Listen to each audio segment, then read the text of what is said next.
I think that what you find through a career is that your flaw, the thing you perceive as a flaw because it seems different than the person who gets the part you want, or like the people who seem to get stuff, right? Like, that's actually your special sauce. Like, that's what makes you unique. It's something, yes, it makes you different, but it also makes it that when you're right for the part, those other people aren't right for it. First off, everyone needs to listen to your podcast. I think you guys are probably my most favorite industry podcast out there because you guys really teach actors how to actually be entrepreneurs, how to actually market themselves. So I also do feel like every actor should think of themselves as a business person. Hey all, Mike here. Before we get started with today's episode, I just want to ask you to like, subscribe, and hit that notification bell below us if you're watching on YouTube, or be sure you follow us on your favorite podcast listening app, if that's your preferred way of engaging with the podcast. And if you're feeling extra generous, leave us a review on Apple Podcasts. We read them all, even the bad ones, so leave a review there. Lastly, if you enjoy Creative Risk and you want to dive deeper, consider joining our Patreon community. We offer 3 membership tiers starting at just $5. As a member, you're going to get early access to ad-free episodes, weekly motivational content, bonus full-length episodes, and much more, including a book club. Come on. But it's more than just content. You'll be a part of a community dedicated to accountability and support, helping you stay motivated and inspired. So head over to patreon.com/creative risk podcast. Check out the description below for that link and sign up today. Okay. Hello, everybody. Hello, everybody. I I realized right as we hit record that you know me. You know I like to have my noties and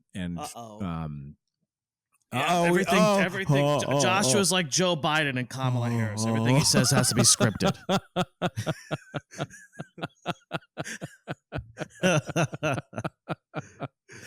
No off the cuff.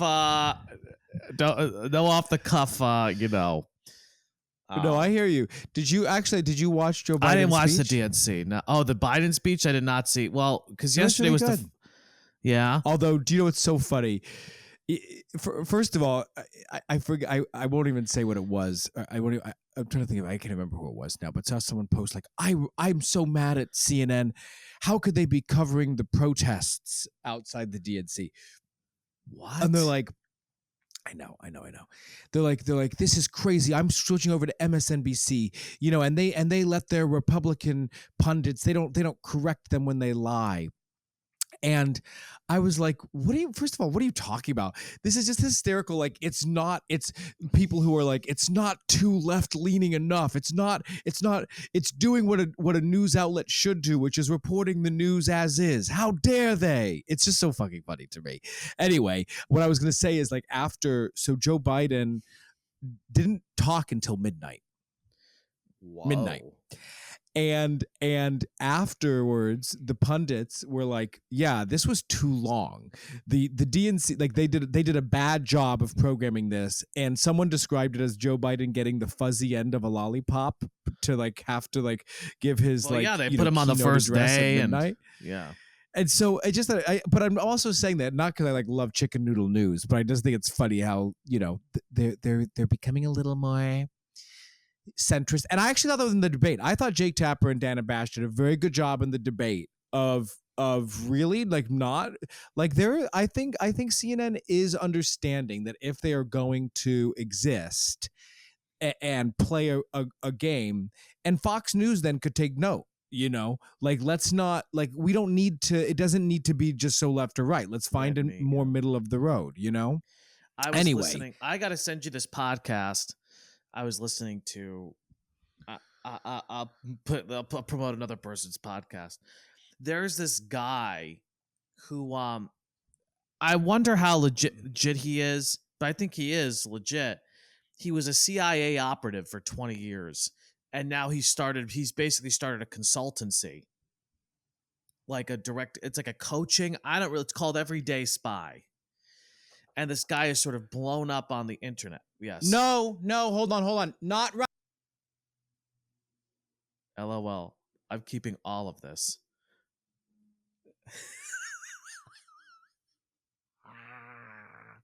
Hello. What was that, room service? Yes. Yes. They want Why are you They pissed? need- Because what, did you put something on the door? They didn't listen to it? I don't know. They want to come in and clean or something. They clean Steal. every Tuesday, but they're supposed to come later in the day, and they just started knocking. So anyway, sorry. I'll go ahead. No. But there's this. He gives like this 4-hour interview that's fascinating. I listened to a lot of it, not all of it yet, but it's a fascinating interview that I think you would appreciate because it's probably one of the most practical interviews I've heard, and it really, because basically they talk a lot about foreign policy. They're talking about like America's place in, this guy's asking him about like, because CIA is technically a, it's supposed to be like, mainly operating overseas and and so they talk about like Ukraine, they talk about Israel, they talk about like, America's place in the world, and the interviewer is very much probably along like my lines, in terms of like, and this guy perfectly emblemizes the government's like real thoughts and intentions. And it was because basically he's like, no moral reasons, there's no morality behind any of it, behind the war in Ukraine, or, there's no, it's not, it's for resources and money. And it's also for, it's power. And he's like, and what's fascinating, he's like, there can never be equality, like there always has to be a superpower. That's how things have been. And that's never going to change. And we do not want to not be the superpower. That's basically who doesn't. Well, no, that's what he said. That's exactly his point, which is like, if we're not going to be the superpower in the world, if we're not going to be the bully, and this guy's very pro-America, but he's like, if we're not the bully, somebody else is going to be the bully. Like, that's just how it is. So we trust me. He's like, we want to be the bully in the world.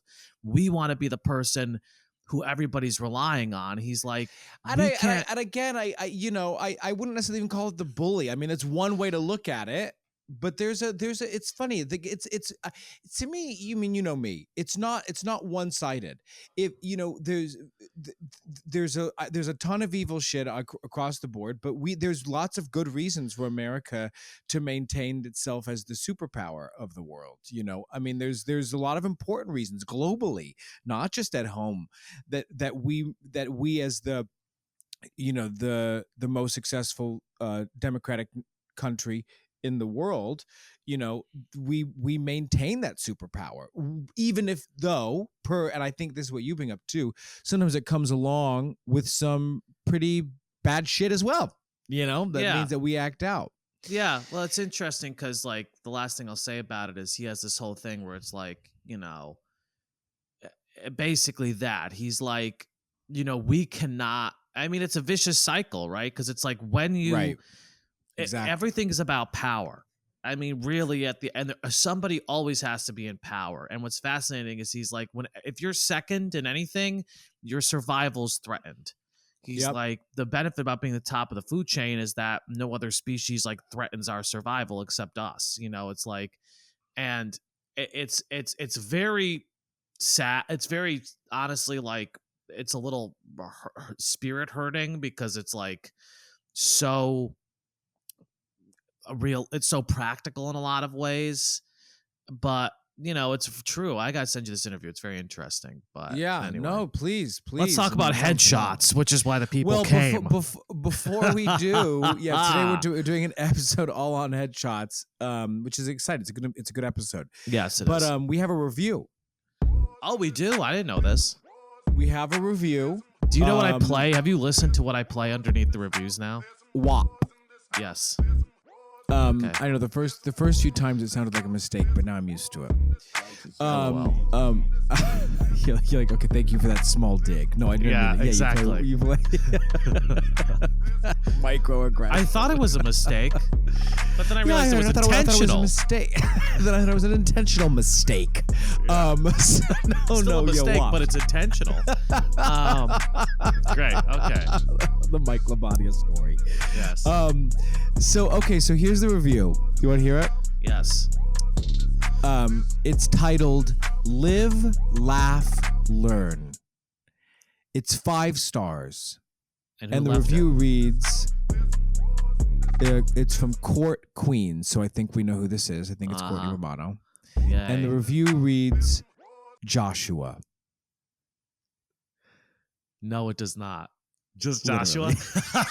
I think it was a mistake. I think No, it's not. That is fucking hilarious. I'm gonna take a screenshot and send it to you. Hold on, look at it. I love that. No, I'm gonna post it. Yes, I'll post it on the Joshua. Joshua and assistant. No. No. Joshua. Clearly, she meant to. She probably like typed in a whole paragraph. Look, I just sent it to you. Look, I am cracking up. Joshua. Literally, I spend 15 hours a week on this podcast. No, wait. Oh, wait. Wait. That's what I'm saying. It was a mistake. Like I think she meant to write like I thought you said that was the beginning. I thought that was going to be the beginning of the. No, that's all it is. It just says Joshua. Whoa. The review, it just says Joshua. That is hilarious. I'm posting that on the screen. That is hilarious. So thank you, Courtney. I'm pretty sure who else this must be Courtney. We'll read them all. Thank you for the review. Yeah, Live, Laugh, Learn, 5 stars, Joshua. I So love it. So that was our I thought that review. was going to be the beginning of it. Like, Joshua, your podcast, I thought it was going to be like, exactly. That would be amazing too. Joshua as a host, as the singular host of the podcast, is a wonderful. No. But thank you, Courtney. Feel free to leave another one and amend it. Yes. Thank you for the word.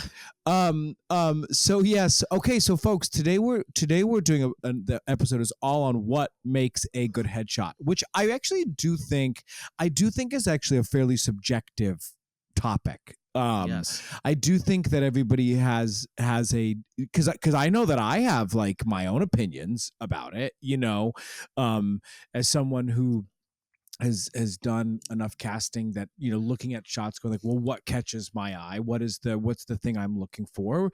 But what we're trying to do in this episode is get some different perspectives. So we have Emily Lambert, who's a wonderful headshot photographer. A full disclosure, I shot with her, I don't know, 3-4 years ago now.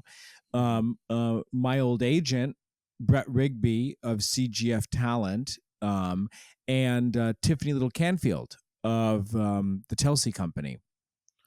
All and as a casting director, of course, and is all weighing in. So we're getting these different perspectives. But what, Mike, for you, what do you think makes a good headshot?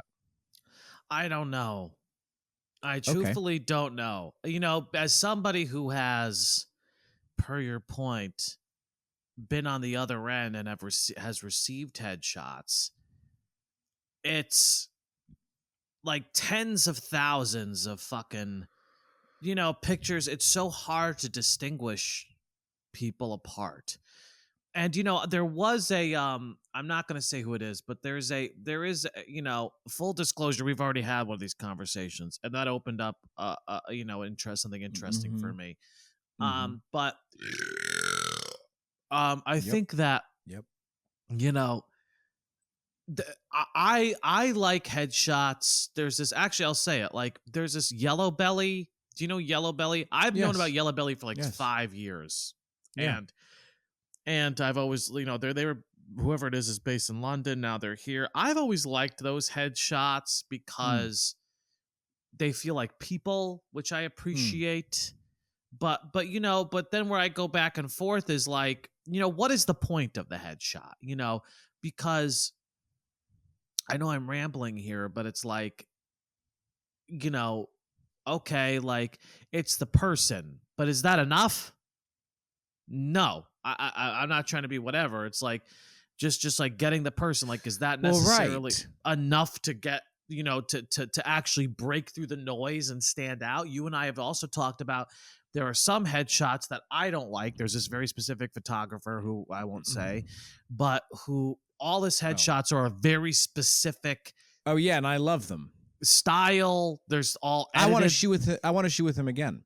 I don't like those headshots because they all look exactly the same, and I it's hear more you. about like the style of photo than it is about the person. So, but the question, I don't know. I don't know what makes a good headshot. I really don't, except to say, like, am I getting something that looks authentic, that looks real? I think that's important. That doesn't look super highly commercial, like produced, but also something that is conveying uniqueness. I think that's Mm-hmm. another important thing. And something that also is indicating the kinds of roles they can play. That is, Mm-hmm. I don't know how to do that. I'm not a headshot photographer, but those are the three, I think, ideal things I can see from a headshot. Mm-hmm. Mm-hmm.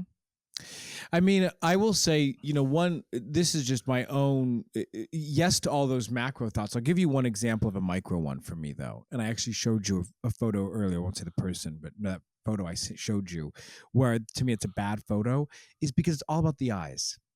Yeah, yeah. Because is there something going on in the eyes? Is it what is and that could be an emotion. It doesn't matter. Like, but there's a good picture. There could be a good picture of you, but what's going to differentiate isn't just the lighting across your face per se, but the most alive part of a headshot, in my opinion, is the eyes. That is what is going to engage me.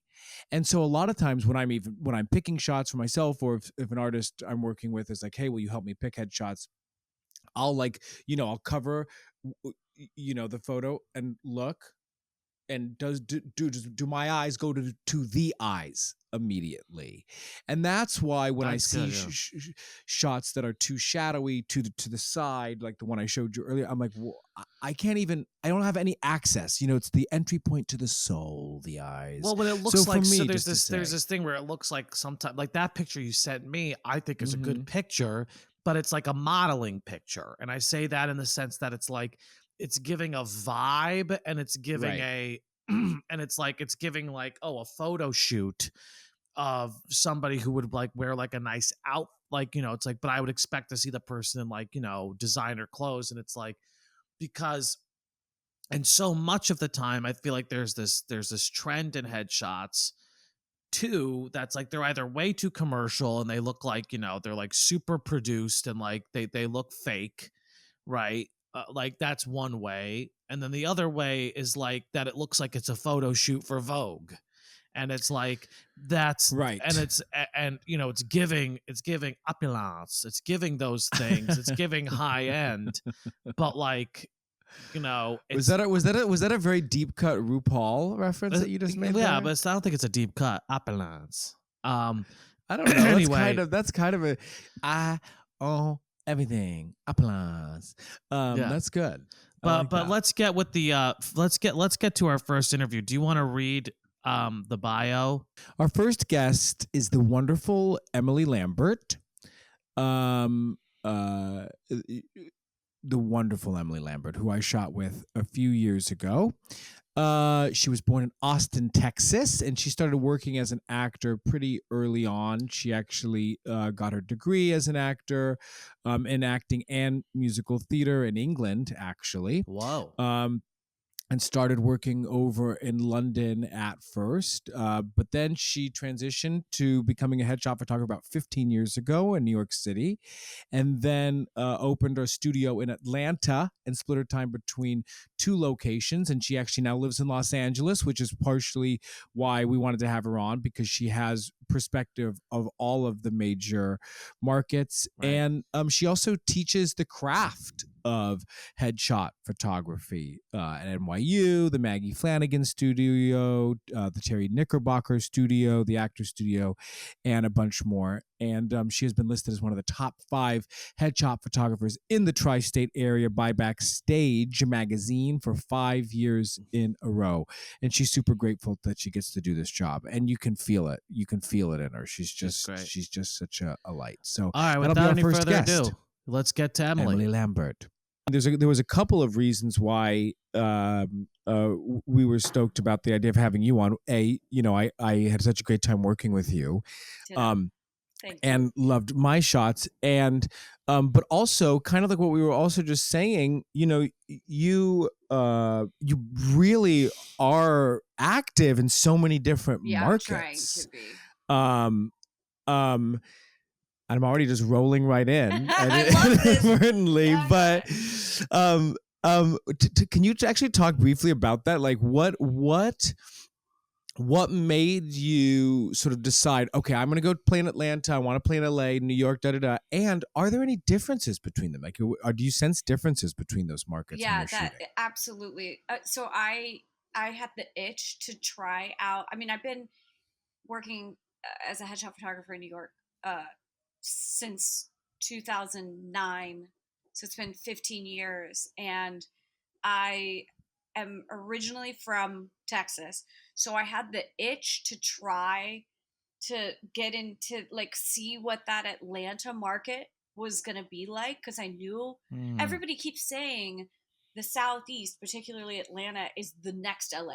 They're saying that, and they've been saying that. right. So for years, like 3 years, I think, before 2020, so it was like 2017, it was in the back of my head. I was like, oh, I kind of want to see what the quote next LA is going to be like, and also get back to my like family roots a little bit. Like I might have some Mm, family close-ish to Atlanta.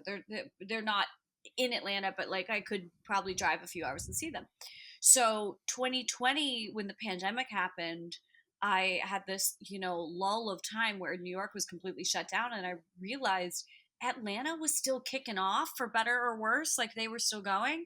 yeah. So I thought, yeah, this is the perfect time. And I, I like serendipitously was able to buy a car right before the dealership shut down for like hardly any Ah, money, and packed my car up and went to Atlanta, and literally like found a place online, and just was like, that's it. That's where I want to set up my studio.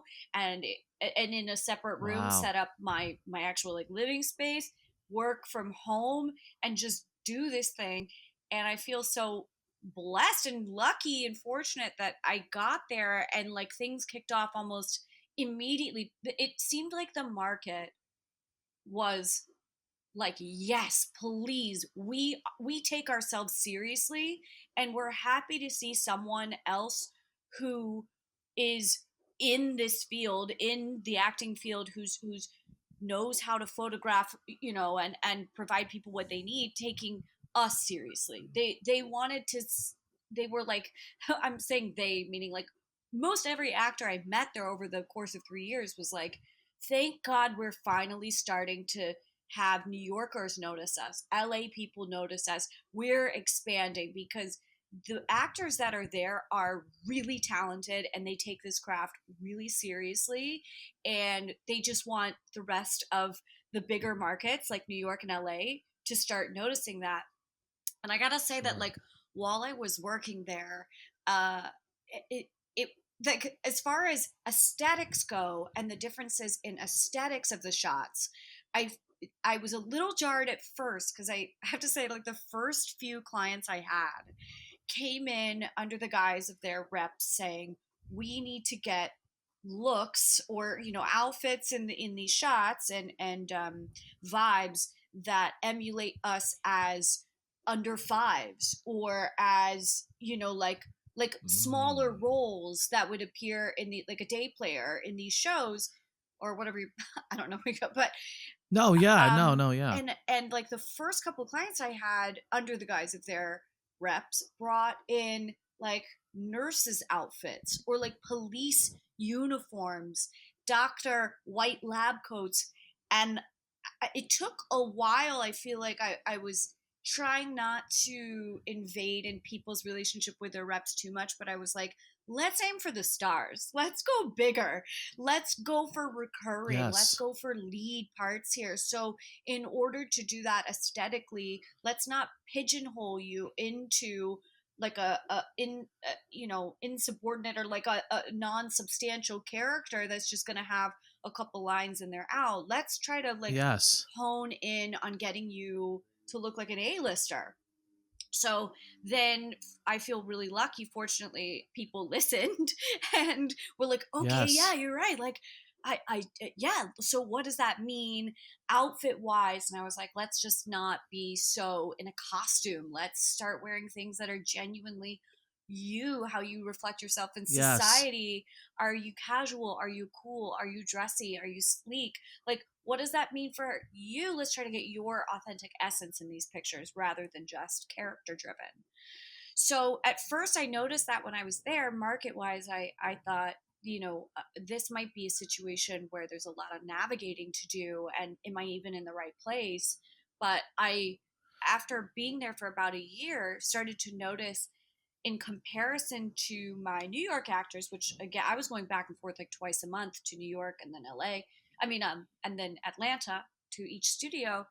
I would notice my Atlanta actors were working way more than my New York actors. Interesting. Not meaning people I've necessarily photographed, but I'm talking about people who would sign up for sessions were like, oh yeah, I just finished that show and that, whatever Interesting. in Atlanta. So, and then in New York, people in New York were like, well, I'm kind of waiting for the next audition. Yeah. So I was like, wow, they quote unquote were right when talking about Atlanta is the next LA, because suddenly all the production studios are opening up their doors down there. And I know you have Yeah. Tyler Perry Studios and everything, but also you've got Netflix, you've got AMC, you've got some Disney productions. They're Yeah. all down there as well. They're casting, hiring, and shooting out of the Atlanta area. So the people there are just like, I got work all the time. Not me, but they Yeah. really feel like Yeah. they were like not at a. I mean, everybody struggles, but like there's more opportunities than I ever expected for Yes. their actors down there. Yeah. Well, Hmm. yeah, we know what's interesting about what you're bringing up because, we often talk about like, the differences between the markets and stuff. And it's like people we know in Atlanta, that's exactly what we hear is that they work all the time. Mm-hmm. It may not be, it may be a guest star at like, kind of at the top, Mm-hmm. but it's like, it's hard because there's this mindset of like, oh, we're casting the under fives here or the day That's right. players. And it's like, and so it's hard. And my opinion, I know Joshua agrees, is like, tech has done this to everything, right? Where like the middle class is slowly Uh-huh. disappearing. And it's like you kind of have the people at the top and you have the people at the bottom. And it's like it's a shame, but that's kind of like, that's late stage capitalism. And I say this because I love like this concept of like when you try to play a small game, Mm-hmm. like with the headshots, like I just want to book the under fives. Mm-hmm. How The are you going nurse. to be how are you going to even, yes, maybe you can piece together as many people do, but it's like that's probably the ceiling for you if that's kind That's of right. what you're being told. Like this is a moment where it's like it's becoming more and more competitive. And I ask this because you kind of answered this, but I want you to elaborate on a bit more.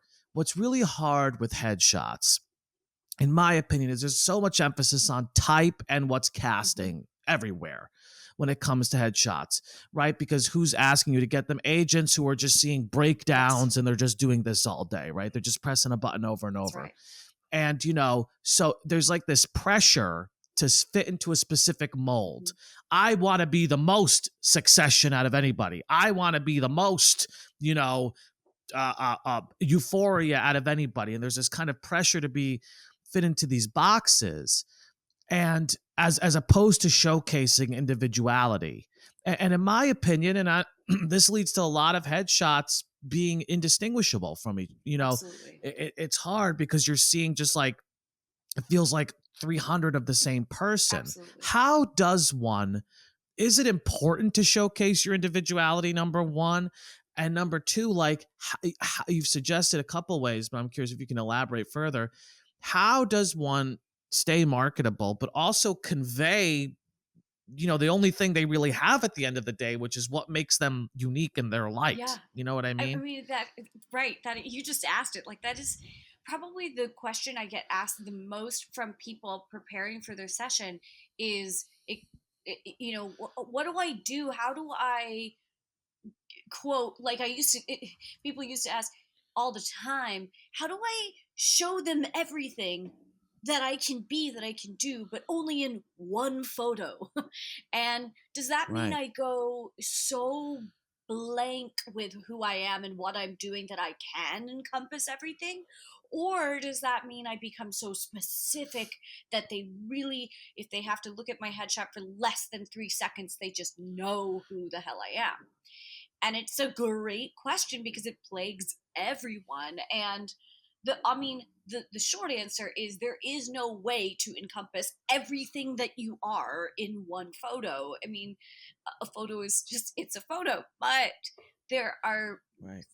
there are ways we can get around it in headshots, and one of those ways is by uniquely figuring out, yes, who you are, where you fit in this industry, but also tailoring that to what makes you comfortable every day in terms of clothing, in terms of your Hmm. hairstyling, in terms of how you wear your facial hair or any jewelry you usually wear. If you're the person who is never the slob, are you going to feel really genuinely connected or comfortable to the characters? Or are you going to feel like, yeah, I am going to totally book the blue collar slob in something? No, Yeah.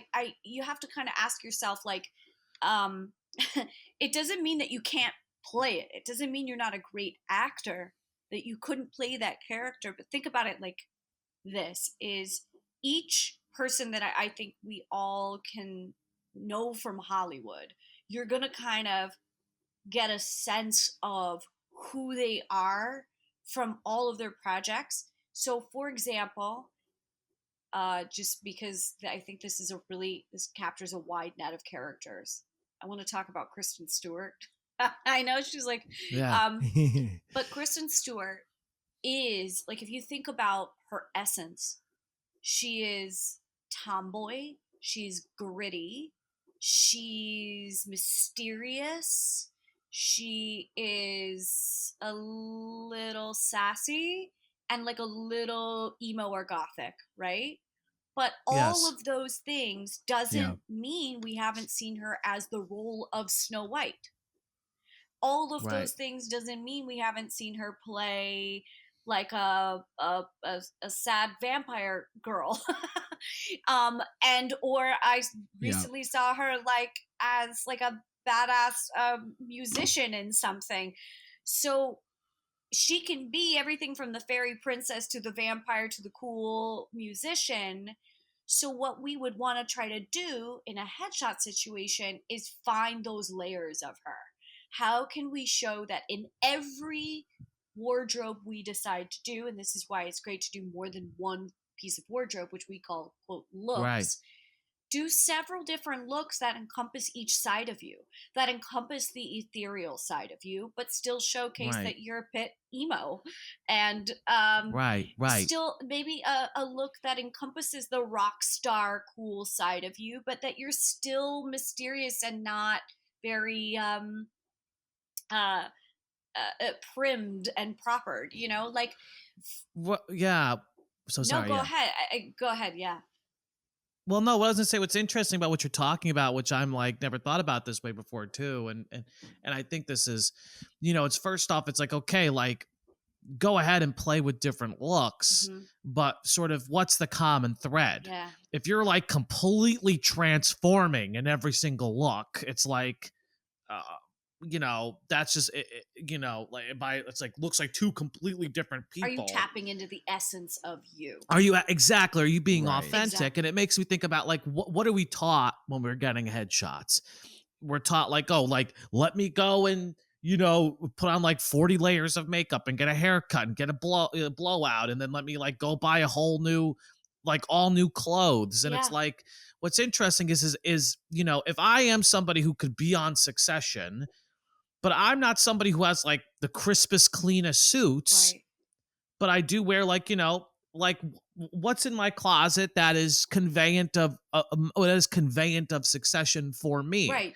I think that's like if I have a blazer and a Yes. button down that feels lived in, that feels comfortable. Right. Like And maybe it isn't it's this Succession, yeah. but like who would you play on any kind of a show that is what we would call a more procedural look, which is probably what Succession is. Yes. Maybe you might play like, if you find yourself as eccentric, maybe you would play like a cool app creator.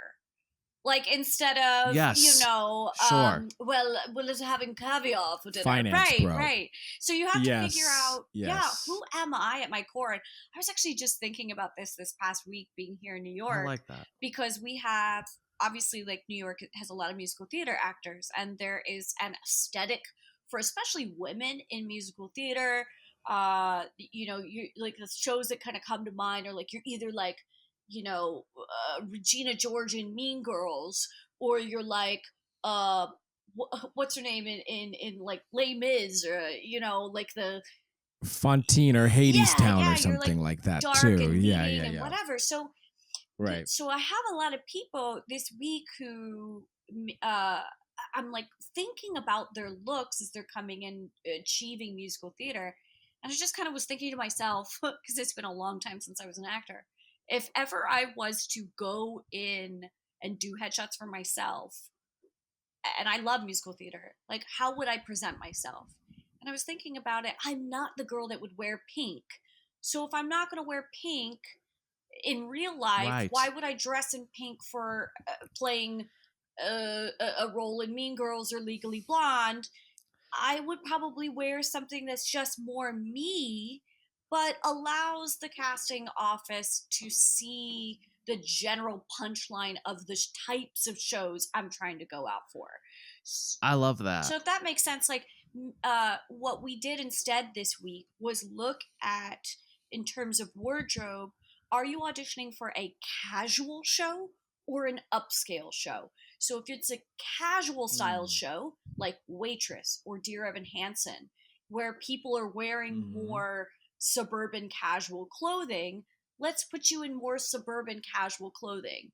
If you are auditioning for something like Hadestown, let's get you in something a little more cool and grungy, ethereal, stylized, exactly. And what we ask people to do is bring in those wardrobe pieces that also, like you said, resonate with their own natural style.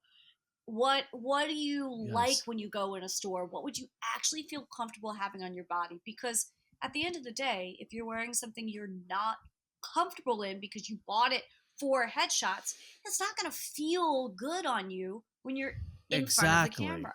And that's going to be reflected in your exactly. facial I love expression, this. yeah, everything. And I love, and before we just quickly, what I love what you're saying too is like the prompt of like, well, what would almost be like the perfect role for you in X project? Yeah. So like, is like, who would, like, yes, like I may be auditioning for a procedural, or I may be auditioning for a Hadestown, but as opposed to trying to like do my idea of what that is, like it's an interesting prompt to go like, if there was a role written for me in this, what would it be like? Yes. What would I almost desire what would to it play? be? Right. What do I Yes, really, exactly. as an actor, wake up in the morning and get out of bed for? Because if it's not something you wake up in the morning and get out of bed to be an actor for, why are you doing it? Yeah, I like that. Point.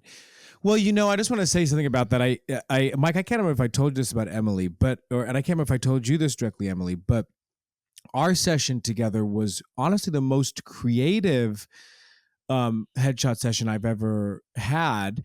And believe it or not, I'm a little older than I might look, so I've had them done many a time, and not only we would talk about projects I was interested in, and we would play music that was emblematic of that, but because you're such a good sense of humor, you were also able to, it was almost like you were directing a scene. Yeah, I love that. And it so as we were engaging, It wasn't about me standing there and just like, close my eyes, open them, and there's trying to get a shot. It was like, how do we sort of Yeah. build a Yeah. world? And even as you talk about this, I think it sort of seems to be naturally part of your process. Would you say that's true? Because I really Oh, I'm valued that. so glad you value that. Yes, I love storytelling.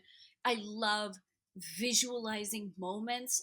I feel like one of the best ways to work in front of a camera to really help other people see your connection to the role that we are Mm. trying to envelop is, yes, play music that fits in that world. Like you were saying about Succession, yeah, if we were to try to get you a procedural Succession-y look, maybe we just go ahead and play some Succession in the background. And Right. yes, on top of that, Mm. I ask a lot of questions I want to know. But yes, in that show, who would you play? Even if it's not a real character that's made yet, who would you write into Right. that for I love yourself? that. I think that's really Fun. And the smart. more Yeah. details you can give me, and that is difficult because you have to be in tune with yourself. The more we Yeah. can begin to play and riff off of that. Like I made the comment about app creator. Okay, what's a world in which a prompt I might give you without even really thinking about it in the shoot is, uh, are you let's imagine for a moment that it's you're at your desk and you just suddenly thought of the best app idea one could Yeah. ever think of, and you're like, oh yeah, Yeah. that's the shit right there. And you know, Yeah. in your future, you're about to make a lot of money. Yeah. Like, how does that feel? How would you express that? And it should, I like that. I want everything to feel like the expressions are going to come to me naturally. And you're right, Joshua, it's not about like, okay, turn to the left, now turn to the right, put your hands in your Posing. pockets. Yeah, let's Right. do no smile, let's do a smile. And I do have a lot of actors who, they're nervous. The first thing they do, whether they're experienced or not, is they come in and they're like, okay, should I be showing my teeth in any of these? Should I not? And I almost want to shake them and say, like, let's do a little Meisner exercise here. Like, what would you actually do yeah. if this was a Yeah. real moment for you? Would you smile? Then yeah, go ahead and smile. Or would you be really kind of sinister with it? Be sinister with it. Whatever you're feeling under that given circumstance, allow it to manifest without hesitation in the space, which, yeah, it Wow. And for those listening, I just want to say, because you'll hear people bemoan the price of Yeah. headshots, but for me, Emily, this is what you are talking about is why you don't just go to the studio down the street and say, take a shot of me. Because there is a difference between a good headshot and a good photograph of you. And I think in a lot of what we're talking about in terms of essence and storytelling, even process is part of it. What are the most common mistakes that actors make when getting their headshots taken? Oh wow. I do think common mistakes being trying to, going back to talking about wardrobe because it is such a big thing, that people think of it as a really big deal. One, trying to like fit into this box concept that we've been taught since we were in acting school. Like, if I'm auditioning for a dramatic piece or I need a quote dramatic headshot, I'm going to wear black or navy or a dark color because it's dramatic, or because I'm auditioning for something that is or I want to have a headshot that helps me look comedic, I need to be dressed in bright orange and really silly. And that's a huge mistake people make because you're thinking in terms of black and white here. You're thinking in terms of the style or I shouldn't say style, but like the legit versus comedic, right? And this is such an outdated way of thinking in terms of headshots. And I can absolutely delve into why, but first I'll say that I'm gonna answer that question through a brief story. A casting director and director friend of mine was casting a theater production, a show that had a main character in it. I think the character's name was like Mickey or something. And Mickey's backstory is, or what you see in the breakdown is, Mickey is a lonely, shy uh, guy from around the corner who really likes Cindy, and he's too embarrassed and a little bit nerdy to show it. And he goes on a journey of self discovery. So what we get from that breakdown, if we read that, is he's shy, he's nerdy, he's nervous, he probably doesn't speak up for himself. He probably takes a back seat in life. Like, I'm kind of visualizing in my mind as I'm reading that breakdown, like a casting director would be, and I'm thinking, Yeah. what would Mickey look like? So my friend's auditioning the parts for this role, and what they do is they go on like breakdown services or Express or whatever, and they just see 1,000 to 5,000 thumbnail sized headshots of all of these people auditioning for Mickey. And he said that every single one of these thumbnails was a guy looking really serious in a really dark shirt.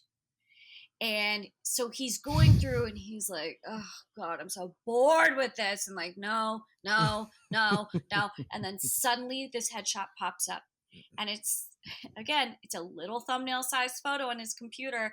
And it's a guy wearing a white, green, yellow, and blue plaid button up shirt with little glasses on, tousled hair, and he's kind of making a face where he looks like he's like slightly grinning with his eyebrows up a little bit in a nervous way, and his shoulders are kind of lifted, and he doesn't look very secure. And my friend goes, "That's my Mickey right there. I don't have to look at anyone else. That's my Mickey." And sure enough, the guy came in and he was an excellent actor. That he was like, thank God this headshot spoke to me so that I could call him in, so that he could audition for this part.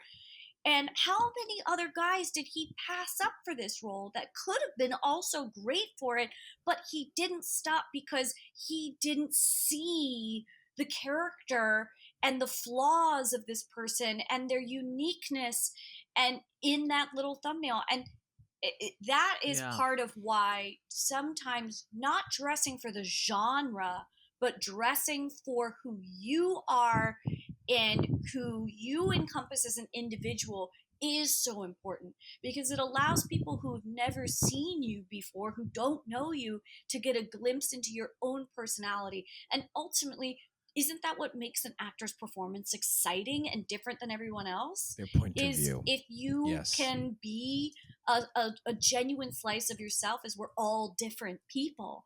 How else are we gonna distinguish the coolness of Denzel versus the goofiness of Ryan Reynolds? Right. If we all try to be one leading guy, it's right. the industry would be not as thrilling and exciting for the audiences. So that's a big mistake people make, is trying to formulate their headshots by looking like the genre rather than looking like the characters that they themselves would be in. Like you said, like if you were to write yourself apart, who would you be? Yeah, that's 100%. incredible. Yeah. And going into like one more answer to that is like, what is another common mistake people make is freaking out too much about the process and trying to guide it too much. I call it self-sabotaging. I do and have had, obviously, well over a decade of doing this, a lot of people who are like, I only like to be photographed from this one side, and I don't like my gums, so I'm not going to be smiling.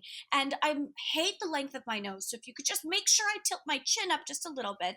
And also, I never wear my hair parted on the side, so we're not going to part it on the. We're only going to part it in the middle.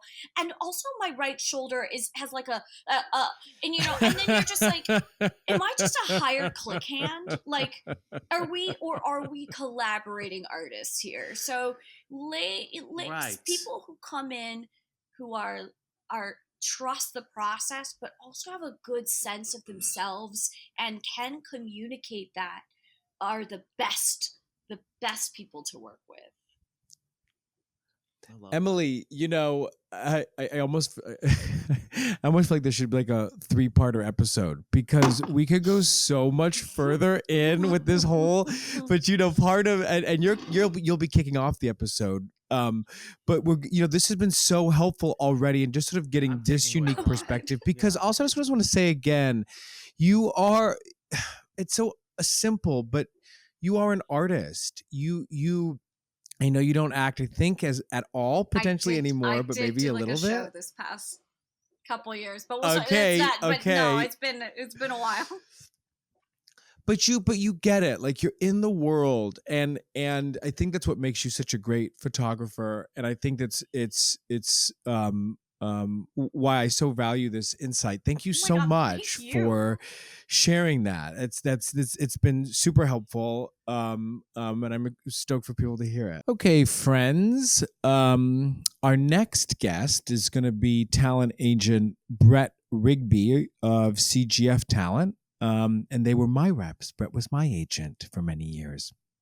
We love Brett. Brett joined CGF Talent in 2013 and has had multiple roles within the company, including most recently partner and senior talent agent. He holds a Master of Music and an advanced certificate in vocal pedagogy from NYU Steinhardt. I always forget that about Brett. That he's a great singer and has worked with many people. But anyway, he's a member of the National Association of Teachers of Singing and the Voice Foundation. And he has served as adjunct faculty at NYU and has guest lectured at Penn State, Texas State, University of Michigan, University of Central Oklahoma, Fordham, American Academy of Dramatic Arts, and AMDA, among many others.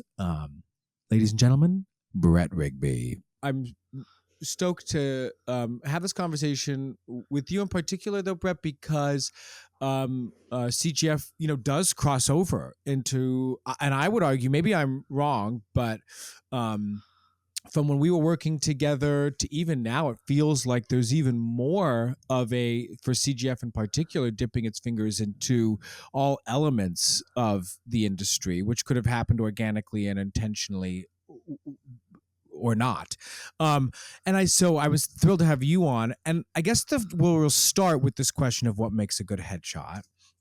Is what role do headshots play in an agent's decision to sign an actor or not? I guess it would depend.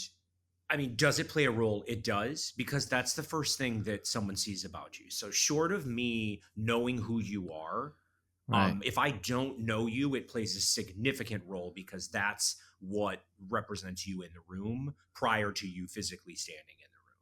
So I Right. would say that in that way, it is significantly important. And the idea is, we're talking about, I mean, if you think the way that an agent thinks, you're looking at marketability. You're looking at, like, what roles has this person played? Who has this person worked with? Who are things? Those are the things that very much comes into play. And a lot of that stems from looking at the shot that actor has said, this is the best version of myself in the professional industry. Yeah. Do you want to collaborate together? Like, ultimately, Right. that's what that stands for. So when you don't know someone, it's significant. It's of significant importance. If we do know you, or we see your work in a show or something like that, and then we sit down to meet with you because of that, then let's say, for an example, it's not a great headshot. We would have that dialogue very early on of being like, and my comment is, the human that I'm sitting with is a lot more interesting than the human Right. that is on this page right now. And so Right. for that reason, we need to talk about what is working really, really well with you in the room right now, and what is not translating in the shot that you're using. and why that comes into play. So Right. at first pass, does that answer the question? Like that idea of like the way that very much is how I would say at first pass we allow that headshot to hold out.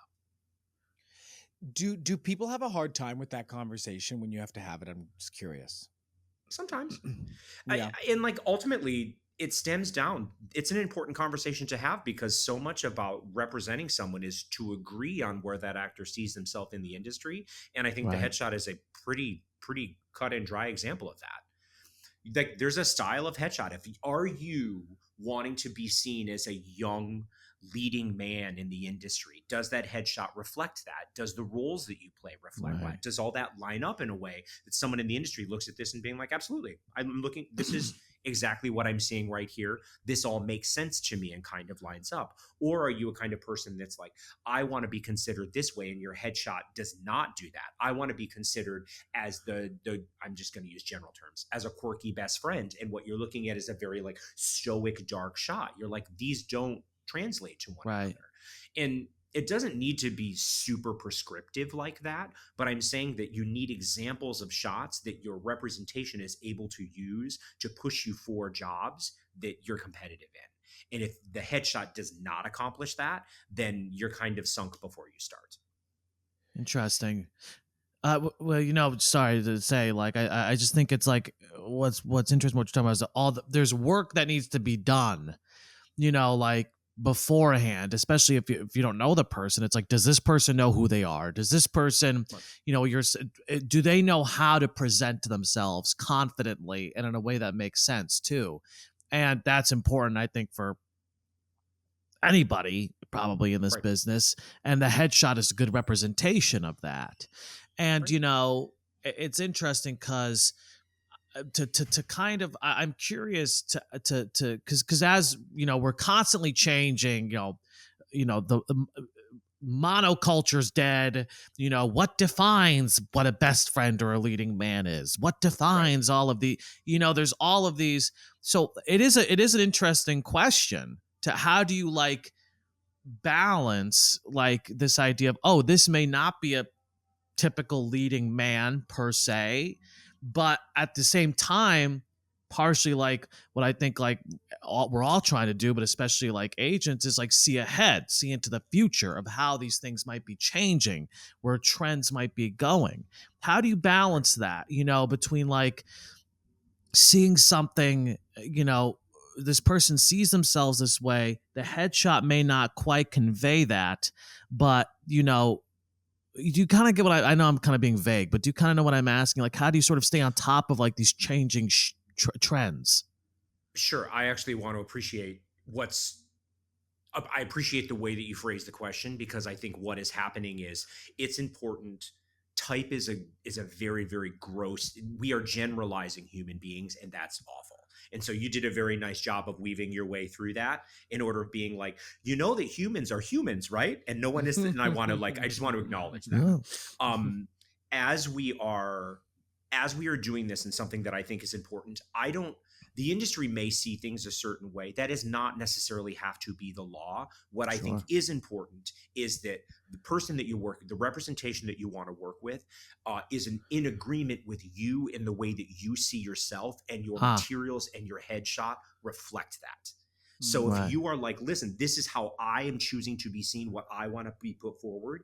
If we're talking like, do you have a reel? Does that reel back up that kind of footage? If we're talking of, if you're a singer and we're doing music theater, do you have songs that back up that footage? Exactly. Does that headshot back up that approach is what I think is the most important thing, so that when someone in the industry is looking at it, it all falls in line, and so to speak, which is like, this person has a clear view on how they see themselves in the industry. I either agree or disagree with that.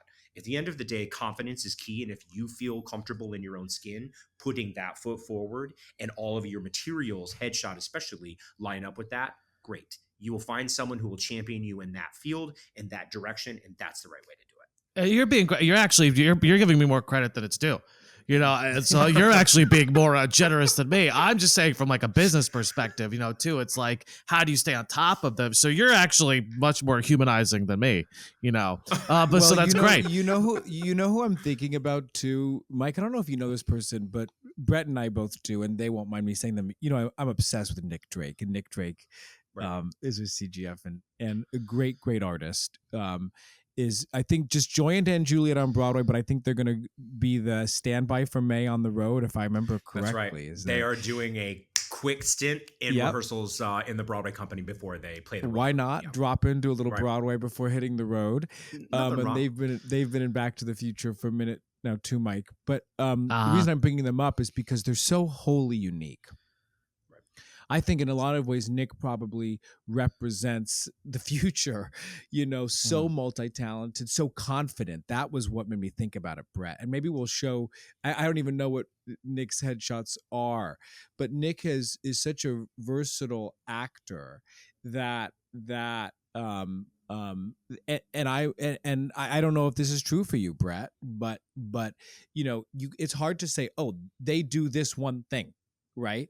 And that might be an example of someone who can show a little more nuance and complexity from, you know, their overall personality and standpoint that may be not super easy to capture always, and might need a good photographer to say, let me help you find the core of this. Does this resonate, what I'm saying? Yeah, I think using Nick as an example, what is wonderful about them is, I think, as you said, their confidence in their work and in their worth. And so what is wonderful about that is then you then get to work with that person, with that artist, and being like, what are you interested in doing right now? What's exciting to you? Let's cater toward that. And like, again, and I think you kind of just touched on this right now,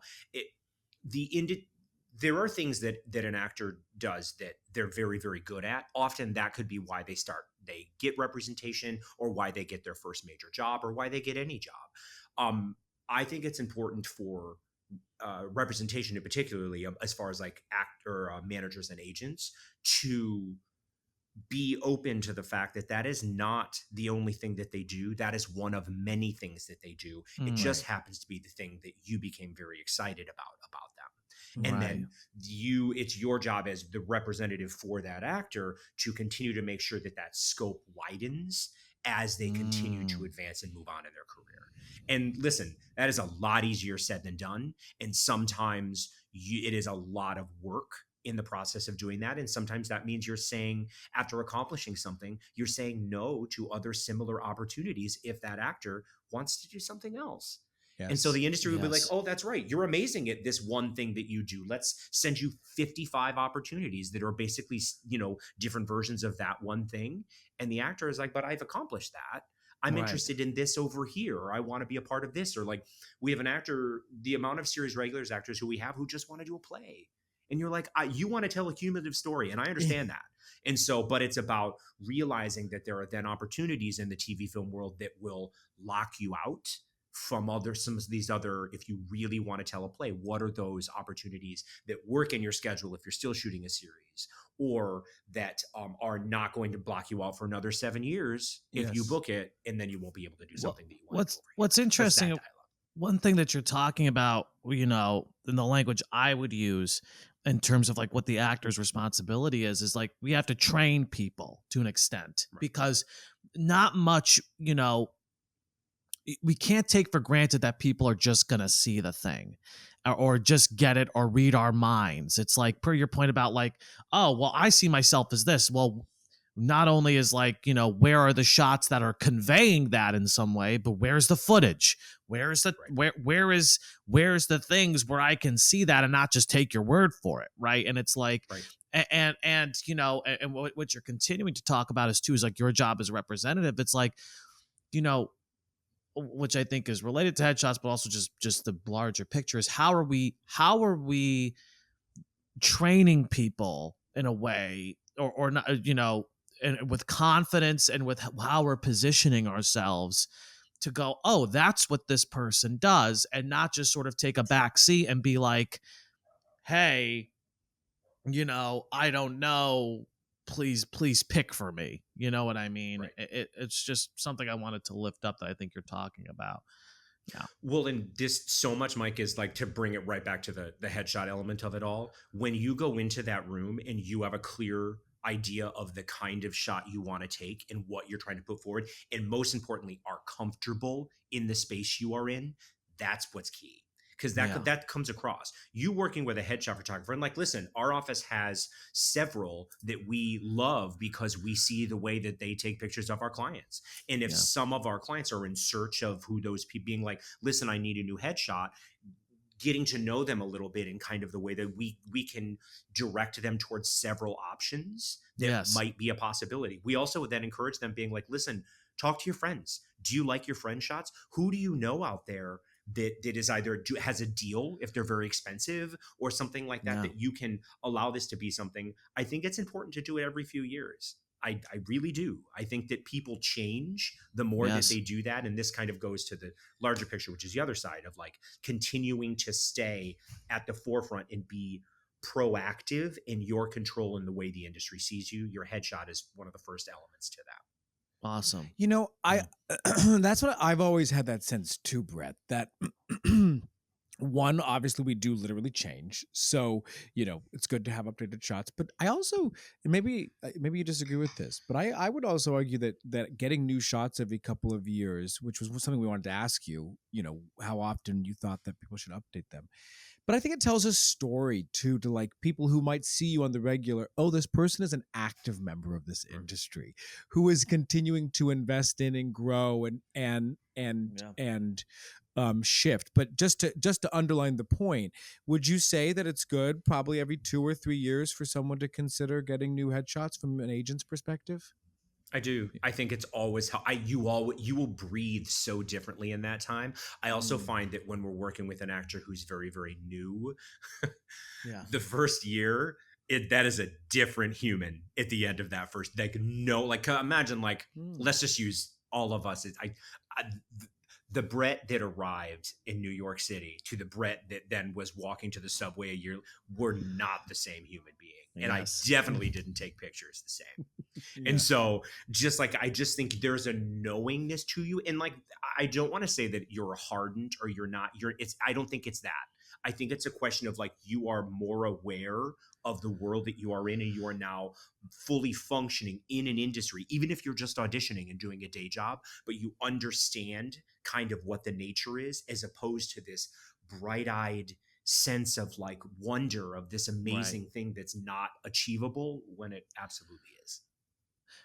This please, Joshua, I don't know. No, please. Well, I was gonna. I want to get to a couple technical questions around this, because, you know, partially what it is on your end, and please correct me if I'm wrong, is that, like, you know, you go on Breakdowns Express, you see what's, or you know, other agents in the office, they go on Breakdowns Express, they see what's casting, and they go, oh, you know, I think so and so can do this, right? Or I think so one of our so and so client can do this, and then so they submit, you know, sometimes one client, I'm you know, sometimes 10 or however many, you know, they submit. And so my question is about how many variations do you need of the person? And what I mean by that is, let's say you have a versatile actor who can really do a couple things, which, you know, or can be seen a couple of ways. How many, you know, you want to make sure that you're submitting the picture that best conveys that energy, that essence. So I guess, how many ideal looks do you have from a client that convey different sort of types, however you want to put it, types, essences, whatever, you know, would you say? I know that's a very like prescriptive question, but just curious for your thoughts about that. I would say, so I'll answer your question directly, and then I'll spin a bit. Yeah. Between 2 and 3 is Uh-huh. what you should have. Different approaches to you, different styles of you, different sides of you. A music theater shot is very, very different than a shot you would use for TV and film. A commercial shot is very, very different than a shot that you would do for anything legit television, theater, film. Sure. So like, those are not the same style of shot. So having versatility in that, I would say 2 or 3 is great. For certain things, and I'm going to move into the world of television and film a little bit. Some people, like, let's say you're relatively new to that, or that's not a world that you work in regularly. we will often, if we read a breakdown and being like, I feel like this is that person, we will go onto their Instagram, we will pull a shot, and we will push them with that new shot. Wow. Interesting. That is Wow. in the style of it. And like, that's not, to be clear, that's not a submission. That's when you're pushing. So the Right. idea Ah. is you then have the ability to, because I can only submit what is on an actor's access that we also Right. have access to on breakdowns, one of those approved shots. But if I'm pushing to a casting director, something like that, and I want to be specific, and a shot that I see is much more in the pocket of the role or whatever it is you're pushing Interesting. for, then that I found that to be significantly easier to do it like that. Wow. I'd never heard that. That makes a lot of sense. Out of curiosity, if you found yourself doing that, does that ever lead to a conversation with like said actor where you're like, hey, it might be helpful for us to get more of X, Y, or Z? That's Yeah. exactly right. It almost Interesting. always does. Yeah. Interesting. And do you ever get feedback from casting or creatives where they'll say, hey, we're having issues with this folks' headshots? They were submitted, but they come in and they don't look like that. Or do you ever get feedback like that? I mean, yes, we try to stay ahead of it. Sometimes it's inevitable and people are changing a lot. What we'll say and what we regularly say to our clients is the person that is on the shot needs to be the person that walks in the room. Right. So if that means if you've made a significant change to your hairstyle or things of that nature, then that's something that should be, if it's not temporary, then that's something that we should Right. address with headshots.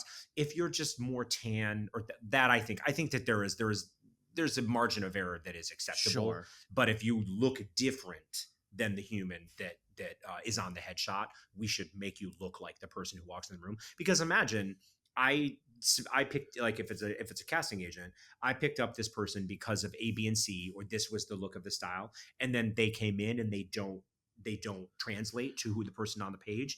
They're not even going to be thinking about the work, regardless of how great it is that person is doing, Right. because they're like making sure it's the right person. Or like there's an element of being like, this is Exactly. not the same person who came into the room. So it is about being diligent to make sure that remains the same. I think a lot of times people will bemoan when they sign with new reps if the reps ask for them to get new headshots. This we hear this a lot, and I think sometimes for actors it can feel like a like bullshit, right? So that like why do I? What do you mean? Can you from your perspective? Where does that come up, and why do you think actors are so affronted by that request? I mean, it costs money. Actors don't want to spend, like, that can, depending on where you're going, could be $1,000 depending on what it is you're spending or more. Yeah. So that's why I think the bemoaning happens, is being like, I literally just made this major change. And like, listen, I can say sometimes you'll see something and someone will come in with a session and the session doesn't resonate with the person we're sitting with or where that person wants to go or what they want to accomplish as far as roles. Sure. And that's the conversation. Yeah. So if you'd been using something, let's say that, Joshua, you got your pictures taken a year ago, and then you come in and you sit down with me and you're like, listen, I want to be seen. I've accomplished this. This is something that's exciting about me. These are goals that I have to accomplish that. In looking at those shots, if those shots lined up with this other thing that we've already accomplished, then we need to refocus.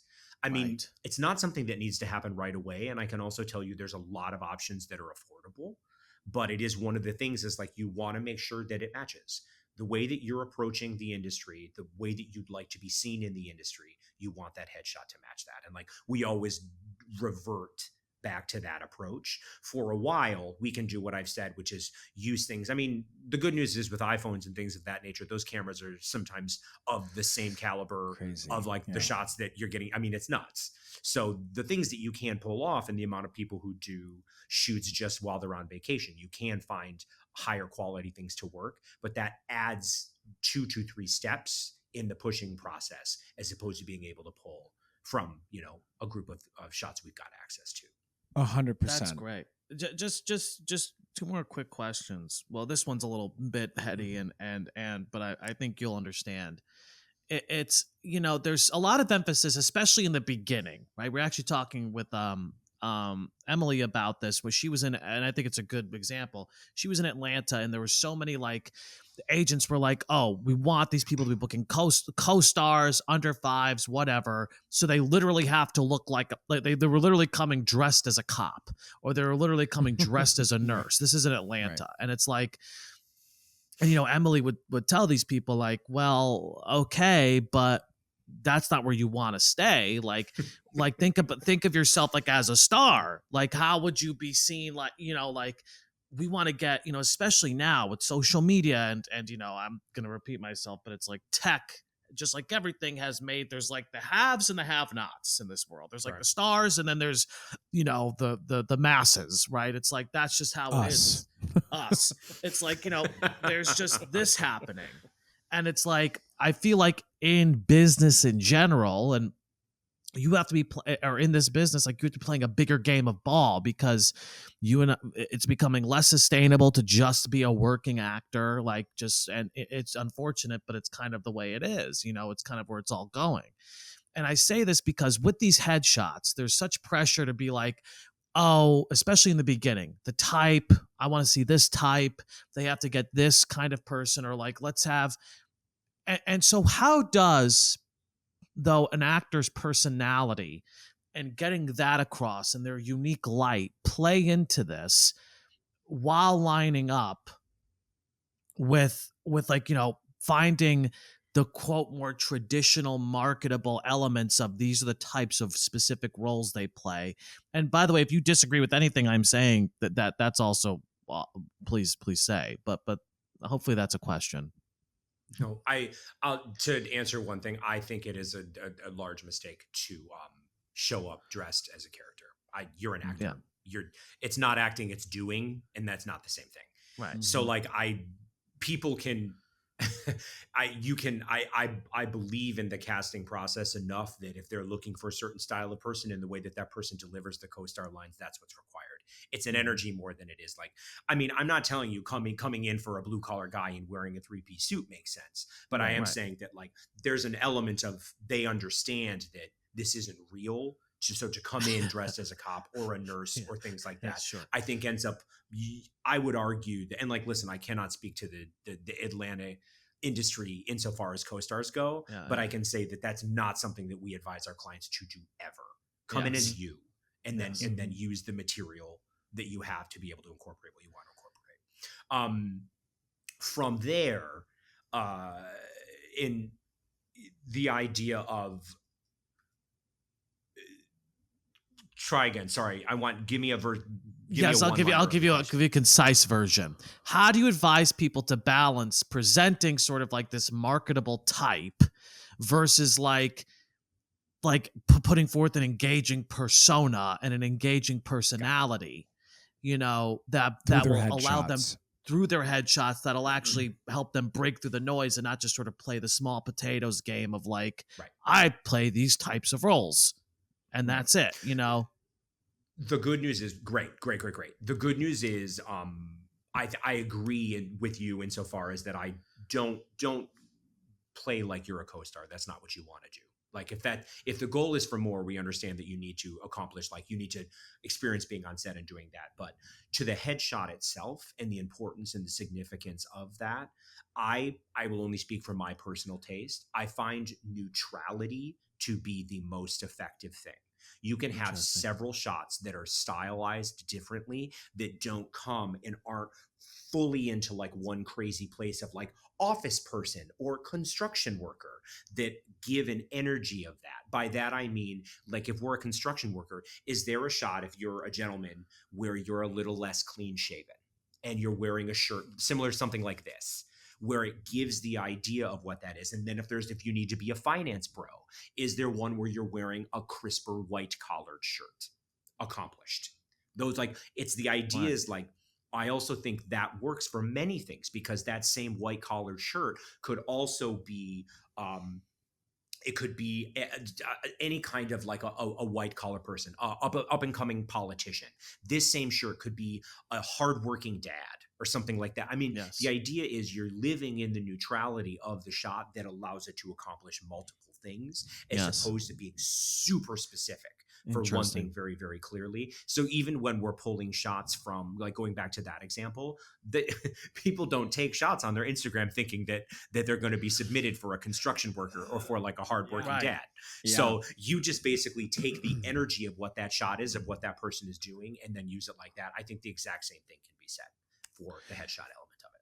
Yeah, no, that's great. Okay, one last question. And it goes back to, just because I think this is something that everyone is sort of overwhelmed by, because there's so many options out there. What advice do you have for actors on how to choose the right quote unquote headshot photographer for themselves? My advice would be do some research. Don't just choose because you like. Do some research. Look at shots on their websites of shots that you actually like. Why are you responding to them? Right. Are they taking pictures of people? Are those pictures very editorial? And listen, that's a beautiful thing to look at, but often not a great headshot. And we'll have Yes. people that will go and get these shots. I'm like, you have a 2-hour session that is going to be amazing for your website. But Mhm. actually, for what we're looking at in here, we're looking at about 4 or 5 that make sense. And so with that in mind, let that kind of be a part of what that dialogue is. I would also say, trust your gut. There's going to be moments that you are in correspondence with these people. If these people that you're taking headshots don't feel that they're not the same energy, you're not being met. Yes. As far as even, because listen, the first thing you're talking about is schedule and money. Those are tricky things to talk about. How do they navigate that with you? Do you feel Yes. comfortable in the way that that's being navigated? Is it super straightforward? Is it weird and clandestine and not really like those are things that can be a part of that. I would also say when you arrive and when you're talking to, when you decide on or you're narrowing down to headshots, I think we talked about this earlier, the environment that you are getting those shots in is key. So Right. you need to feel relaxed and confident as yourself. Mhm. What is required for you to be able to have that happen?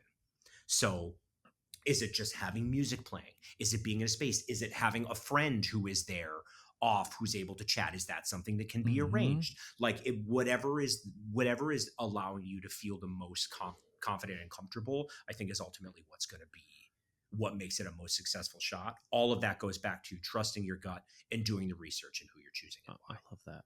Yeah. Yeah, that's a good point too, especially given the fact that it's only going to be once every couple of years, probably going to be a fairly large investment, at least for actors. And so trying to maximize the potential of what you can get out of it. Right. Brett, thank you so much. Thank you. Really? This is You're welcome, awesome. guys. Great. This was great. All right. So next up, last but certainly not least, we have Tiffany Little Canfield, who's going to talk to us about headshots, but even talks about resumes, branding, or that word. She doesn't really like to use that word, but talks about a lot of really valuable things in this next segment. Just to give a bio, Tiffany Little Canfield was nominated for the 2022 and 2023 Emmy Award for Outstanding Casting for a Comedy series and for Only Murders in the Building. She was nominated for 2017 for Outstanding Casting for This Is Us, and she was nominated for Grease Live in 2016. She's a casting director for theater, film, opera, television, and commercials at one of New York and LA's busiest casting offices, the Telsey Office. In 2015, she relocated to the West Coast to open the Telsey Office Los Angeles branch. Her team's recent film projects include In the Heights, The Little Mermaid, The Greatest Showman, Hearts Beat Loud, and Disney's Into the Woods. Some of Tiffany's recent television products include One Day at a Time, Atypical, and I'm Dying Up Here. Tiffany was honored with the CSA Media Access Award for promoting awareness, accessibility, and accurate depictions of people with disabilities.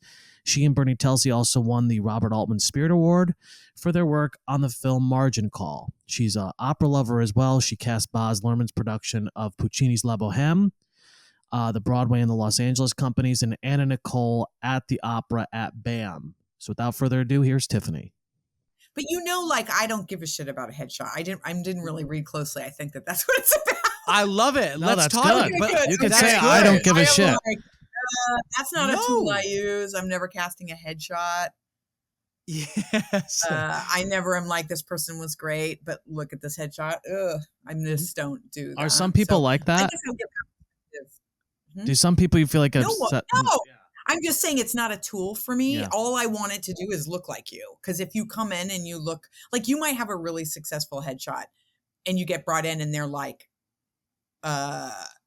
this person walking in is not the vibe of the headshot. And then they're disappointed. So it's not like the headshot might have got you through the door, but like, it's not like if it's like everyone clicks it because they're like, wow, look at that headshot. And then when you come in, they're like, oh, what? That's not good for you. Yeah. It's better to have the good headshot that looks like what you look like and has your vibe. So that when you walk in, you're what I expect, right? It's like online dating. Oh my God. great way to put Actors it. out here I mean, but catfishing. listen- Oh, it's true. No, but listen, this is great. This is fabulous, okay? Tiffany. That's All right. that's our listen. I want to use that. All the That's agents the first. are like, for the agent, it is a tool. So I can talk about how we have different uses for it. So sometimes what me and an agent say will be in conflict. Of course. So talk about that. Like, how do you think an agent sees it, and then what does it represent for you when people are clicking to submit through breakdowns? What Okay. is it? Great. Did we start? I want to use that first part. Yeah, we're going to use that first part. I want to use that first part, Tiffany. Great. Yeah. Okay. So what is it? Basically we see thumbnails with your name, and we see the agency, and we see usually we see a star, meaning that we've seen you before or like brought you in before, and we see a note from the agent if there is one. That's really helpful. And we really only pay attention to it when we've asked for something kind of authentic and the agent wants to offer that, because obviously when you're doing authentic casting, the things you're looking for are not legal for us to like actually ask for. So it's an opportunity for the agent, if the actor is really, let's say we're looking for an authentic LGBTQ actor. Not every actor is out publicly, sometimes because it's nobody's business but their own, and sometimes because they're not famous enough for anyone to have asked them publicly, right? Sure. So the agent can take that an opportunity if they know their actor wants to represent and is, authentic, and they feel that's important, like they want to share that with us. That's a great place to do that. Or whether someone speaks a certain kind of language, whatever it is, they can share pertinent information there. When they just describe, who, like, this person's a great actor, we don't really read that, because you think that if you submitted them, right? Yeah, exactly. I mean, that's sort of, we hope. That's what we hope. So we see the headshot and we see that information, and it's separated by roles that they've been submitted for. So that's like what we see. And I mean, I'm really looking for credits usually, but like if there's, it's also visual storytelling. So that first impression of the headshot might make me go, oh, they look right for this. And is that based on I mean, obviously what the character description is and the vibe of what you and the director and the producers want, but is there something specific that you notice when you first see a headshot? Is it the eyes? Is it the style? Is it the mood? What is there any sort of thing it's you're kind looking of for a full first impression, right? Like like if how I mentioned a dating app, like, or any kind of online thing, it's a picture of the person. I'm kind of taking in all of those things at the same time. The same way you meet anyone, you have a first impression of what they're like. There's not like I focus, and it's not really possible to like block out and just focus on the eyes for me, right? Like you're getting it. It's a thumbnail picture. It's about this big, right, of the person. Right. Oh, please go ahead. No, but basically I was going to say, I mean, do you think, what are some mistakes around this concept? It sounds like to me, the big mistake is that you mentioned is not looking like it. That's a big one. Yeah. And also it sounds like giving it too much credence sounds like another mistake people are, because most actors, it's like, that's what they feel like they can control. It's like, oh, I can get exactly, Mike. Exactly. I can get shots, or it must be my materials. And so people like change their, that's like the resort that people go to. Is that overblown? It's also the part that's in their control. That's, that's the part that exactly what you said. It's in their control. It's like, how many people ask me what stands out on a resume? And I'm like, credits. It seems pretty clear. Like that's not just to our industry. It's not like, well, I love these certain fonts. Like when I see this font, I'm like going to call this person in. I usually joke when I teach and say like a Tony nomination. Yeah. That stands out. I like, what do people think? What are they talking about when they say that?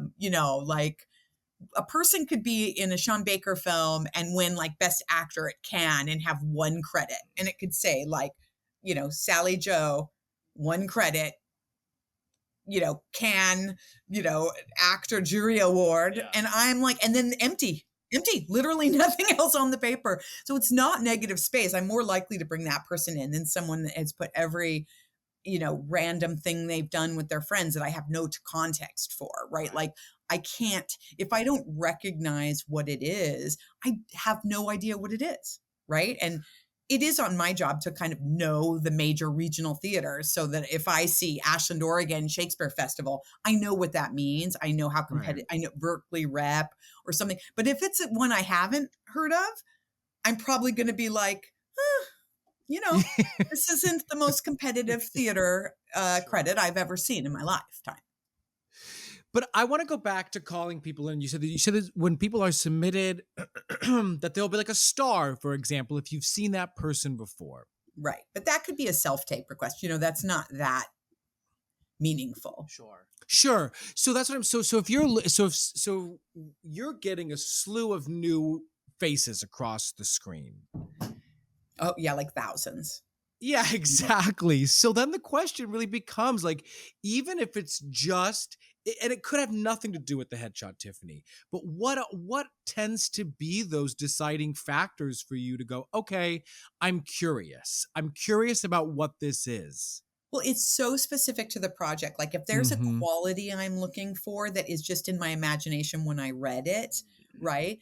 I might, or like I've been given a prototype that's someone we can't have, but like that this is an example of like if we had dream casting, we would cast this person. I sometimes I'm looking for that quality, like the impression that I have of that person. So it's very subjective. It's not something an actor could try to achieve, right? It's very subjective. I might go, oh, that picture, I'm like glancing through and I'm like, oh, that picture jumped out at me as kind of having a similar quality. I'm curious. Then I'll open up the click on it, which, takes time for it to load. And then I look at the credits and then I sort of decide, I look at the other pictures or media if they have any to see if my first impression sort of matches the goods, that they've offered in terms of materials. Well, you're kind of talking about that quality. And I think we talked with at least Emily about this, Mike, too. But a lot of times when people are getting headshots, they're considering like, a lot of emphasis on seemingly on type, right? Or parts that they can play. And Mike, talks about this too, about sometimes that can lead to creating an almost indistinguishable quality as opposed to helping people maybe find what makes them them. Right. You're trying to be neutral enough that you're right for a lot of different kinds of parts. Sure. Right. So how do you either advise other actors or talk to people about finding the balance of knowing what your general type might be while also fostering a true sense of their uniqueness, whether that's personality or energy? Well, I always say go for the uniqueness. Like I think one thing if I could like turn around and talk to who I was when I was like, 15 through 20, I guess, is when I was still like acting and thinking about these kinds of things for myself and had my, this is what's a strength, here's a negative, is that I would probably like switch those things now. Like I think that what you find through a career is that your flaw, the thing you perceive as a flaw because it seems different than the person who gets the part you want, or like the people who seem to get stuff, right? Like that's actually your special sauce. Like that's what makes you unique. It's something, yes, it makes you different, but it also makes it that when you're right for the part, those other people aren't right for it. Right. So it's not competing in general, right? Like it is sort of, but I do think we have a tendency, like, and I think you see this a lot with people as they're aging, like, oh my God, this forehead thing is the reason I'm not getting it. It's because I'm aging and I'm getting wrinkles, right? Or I have bags under my eyes. Well, so then what people do is they like isolate and try to like fix this one thing. But the truth is they're aging. They should lean into it because they're not going to be younger anymore. Like you do not go backwards. You might look great for your age, but then there's this weird period I find where you no longer can play your age, but you no longer compete against the people who are actually like 43. Right? You are in your 50s. And so now you're setting yourself up to compete with people who are 45 if you're 55. But now you're not castable. When they're looking for 55, they are not looking for someone who, like, unless it says glam, you know what I mean? Like a certain kind of well manicured look or whatever. You almost want to lean into those flaws and be like, okay, I'm aging, I'm getting wrinkles. This is the time to stop dyeing my hair, or like start to change up my look so that I don't get mistaken as someone in their 40s. Because people, especially if you've had a long career, they'll keep thinking you're at that time. And then when they see you, they're like, oh, right?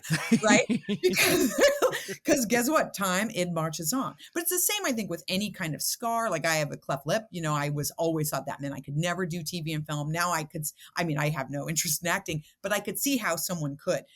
You know, people who obviously, you know, I grew up in the days where if someone was a, you know, a gay man or something, they felt it was really important to pretend you were straight and do mannerisms or whatever. Obviously that is like so no longer, like it's, you know, it's not, you don't have to do that. There are roles for everybody.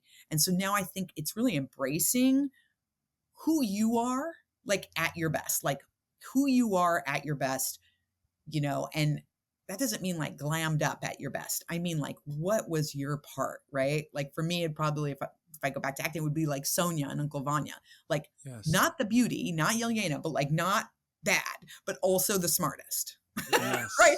Like Sonia is, right? So then you start to look like at that kind of stuff. Like, what is your thing? And it might be the thing that sometimes gets you in trouble. It might be the thing that makes you feel like, oh, if I were this, then I would have blank's career. Well, you know, it's like, sure. Yeah. If you looked like, if you were them, you'd have their career because they have their career and they are them. But that's not achievable. I love this. Well, you know, we're teaching the business for acting course at School of the Arts right now. Oh, nice. And we're talking about branding, and a big thing we say about branding is I hate using that word. I'm sorry. I hate it too. I'm the worst. No, I hate it too. But you're not a fucking corporation. Yeah. You're an artist. Yeah. Well, just call it type. Branding is type. That's all it is. It's such a thing to make it pretend. Again, we spend so much time with actors pretending that it's not about the work. And the reason why is the work is really hard. Right. The work is hard. So it's so much more fun to think about our headshot and our branding, whatever the fuck that means. Like walk in the room, do your work. This is a picture of me. No, pursue your own stuff. Yeah. Anyway, sorry. Well, no, I have a thing with I love what you're talking about. Well, because it's, well, you know, the thing that you're talking about, which I think is more along the lines of how we use the word, but then what we really talk about is your light. What makes you special, you know, as an artist, as an individual, and leading with that. And a big part of that is conflict. You know, that's what we say is like, what's the conflict? What's the danger? What's the thing that makes me lean in? If it's all like clean cut, put together, polish, you know, all the time, happy face, it's like, that's boring. It's like, we want conflict. We're telling stories here, you know, and I really like what you're saying. And the final thing, I'll lift up something that the headshot photographer said that I think you also said just now was, well, I want to Blue Bloods. Okay, is casting. I'd love to be on Blue Bloods. Well, as opposed to being like, what should Blue Bloods be? A suit, jacket? But who's the perfect role for you on Blue? If they were to write a role for you on that show, that's like written for you, who would you be in it? And approaching it that way, because you're approaching it from yourself and not from a place of this is what it's supposed to be and this is how I'm supposed to be perceived. So I'm going to try and fit that mold. You know, well, right. Except how many parts are there? Like you're going to take a headshot based on one show, one part, just you. Sure. Like who are you? Right. Like, and if it's not like dumb where you're wearing like a shirt that's supposed to indicate you're a cop or like, you know, some kind of outfit that's going to make it seem like you could never play any part outside of a character that wears a suit, for example. That is usually not, if I go online, if I like that picture of you because you're in a suit and I'm looking for a stockbroker, and I go on and I see your picture where you got like a motorcycle jacket on, and then I see a picture where you got like a stethoscope, whatever the F, I then lose interest in the picture completely. Right. Because you're just putting an outfit on. I'm not looking for a meat puppet. I'm looking for an artist who is going to collaborate with me and with my show and the writers. If something changes, we get a vibe. I'm looking much more for vibes than like, could they put on a suit? Of course they could. That's not acting. Hell yeah. Yeah. I love this. Well, Right? what I Are like you like, there's status things. There's certainly socioeconomic class. Like, how do you feel? Like, would you feel comfortable if you are not from an echelon, socioeconomic class to like be cast as like the richest, the like, yay, like, you know what I mean? Like from the manor born? Or are you going to have imposter syndrome when you get in there and you're like, I mean, you could always do the research and everything like that, but probably you're not going to get that part anyway. Yeah. Because someone's going to walk in who is like that, and they're going to feel it. Right. Exactly. And you don't get cast off the headshot. I love this. And we're sort of saying this, so I'm somewhat reiterating, but what I love about the idea of the flaw, quote unquote, like what's your flaw, is what makes you human. And honestly, that's part of what makes us relatable. Is especially as artists and actors in particular, it's like where is that quote unquote hole that someone else sort of has some empathetic reaction to. So it makes total sense. It's idiosyncrasy. So much of what I'm looking for is idiosyncrasy, not like acting. And that is something you find in the great artists. They're all, a lot of times they're not like Philip Seymour Hoffman is one of my I think the greatest actors, of recent, modern acting. He's never like he loses weight, he gets this piece, he looks like, fucking, Brad Pitt in one movie, and then the next movie he looks like Peter Skarsgård, Right. Like, this is not what acting is that you're like, when you want Philip Seymour Hoffman, you want Philip Seymour Hoffman. Right. There's no one else that's going to be like that. Right. And it's true. And it's exactly what you said, Josh. It's human. People like, because there's such a truth to it. And it doesn't mean that what he's doing isn't acting. Quite the opposite.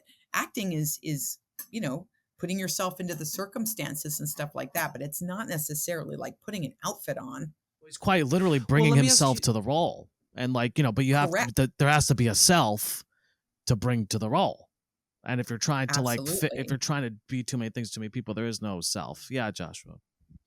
Well, no. So let me ask you this final question then, because I would argue that to capture those idiosyncrasies, to capture that human quality, to capture the vibe and the essence of the actor, and I don't hear you saying otherwise, but what I'm about to say, but is a skill unto itself, meaning even though actors have a tendency to put so much emphasis on headshots, it is an art form unto itself for a photographer to be able to help and or capture that essence. Or do you disagree with that?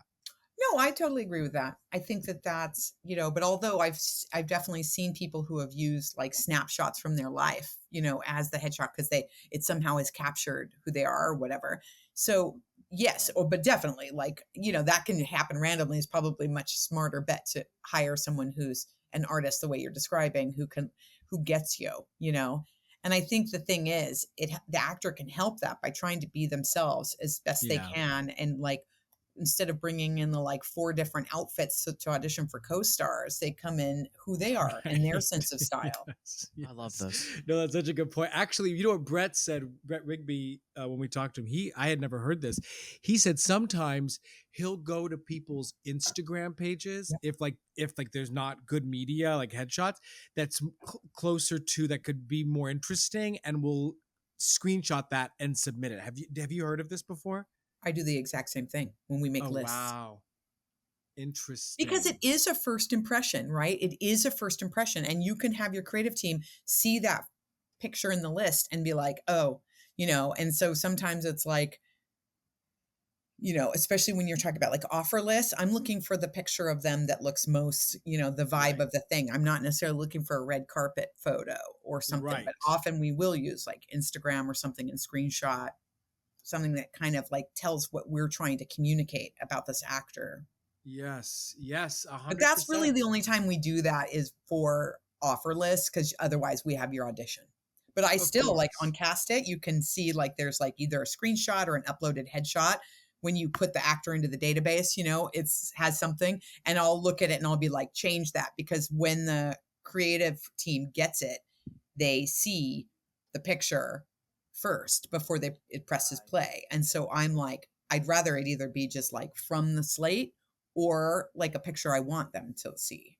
Of course. Yeah. No, yeah, I love that. And I love your unique perspective on this.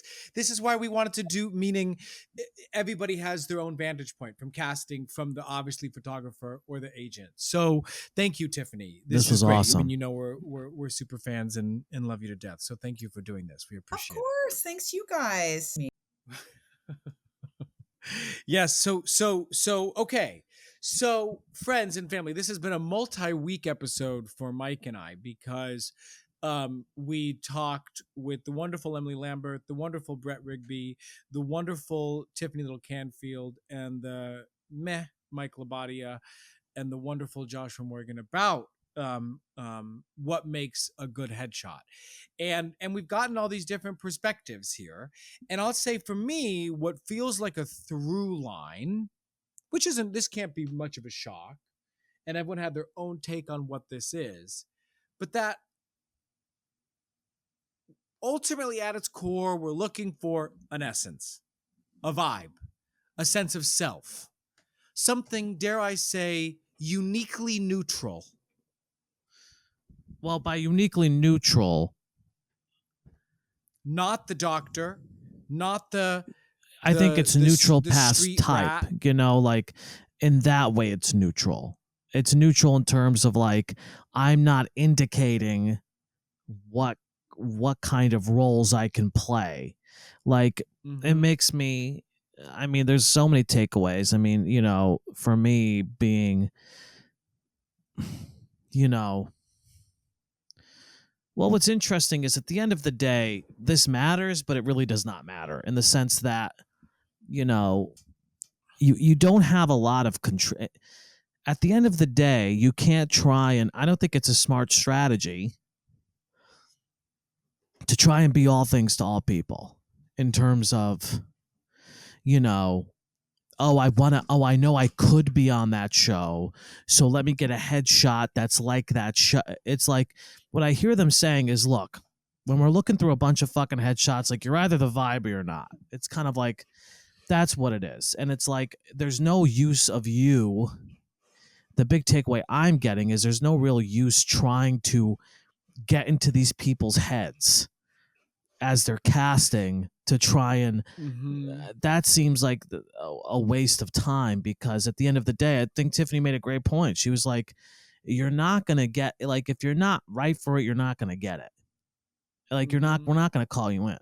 It's like, and even the story Emily or Emily told about, there was a story she told about, she was casting that independent film, and it was and all these guys submitted all these like brooding headshots, and there was this one guy who submitted like kind of like a shot where he's like this or something, and that was the guy they went with. They knew immediately that was him.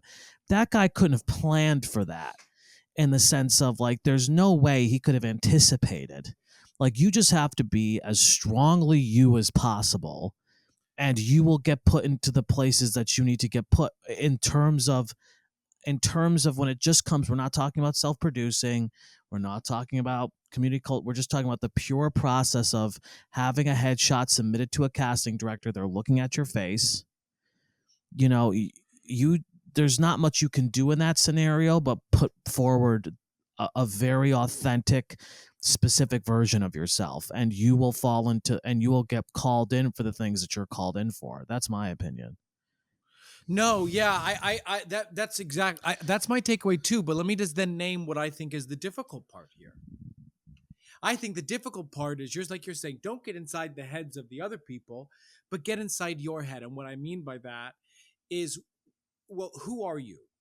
And this is the reason why this is such a big question is because what we've just spent this entire episode saying, don't come in with the stethoscope. You're not trying to just be all of the parts. You're trying to be your part. But Mike, not to be so existential and esoteric, but that's a big question. And because what is that based on? I mean, and you and I have spent many years talking about this, because it isn't just okay, because even though Tiffany said you're not corporations, you're artists, you and I both know that there's truth to that, of course, but at the same time, we have to go, well, what do I sell in a basic sense? What is my promise that when I walk in the room? That could be an energy, it could be an emotion. I'm not You saying should probably know what it is. I mean, that's exactly in order if for anything, you to name that. if anything, you should know what it is. You know, whatever word you want to use, brand, essence, whatever the fuck. I think it is worthwhile for an actor. I would argue to at least know what their light is. And what I will say is, again, what's really fascinating is type surprisingly really had nothing to do with this conversation.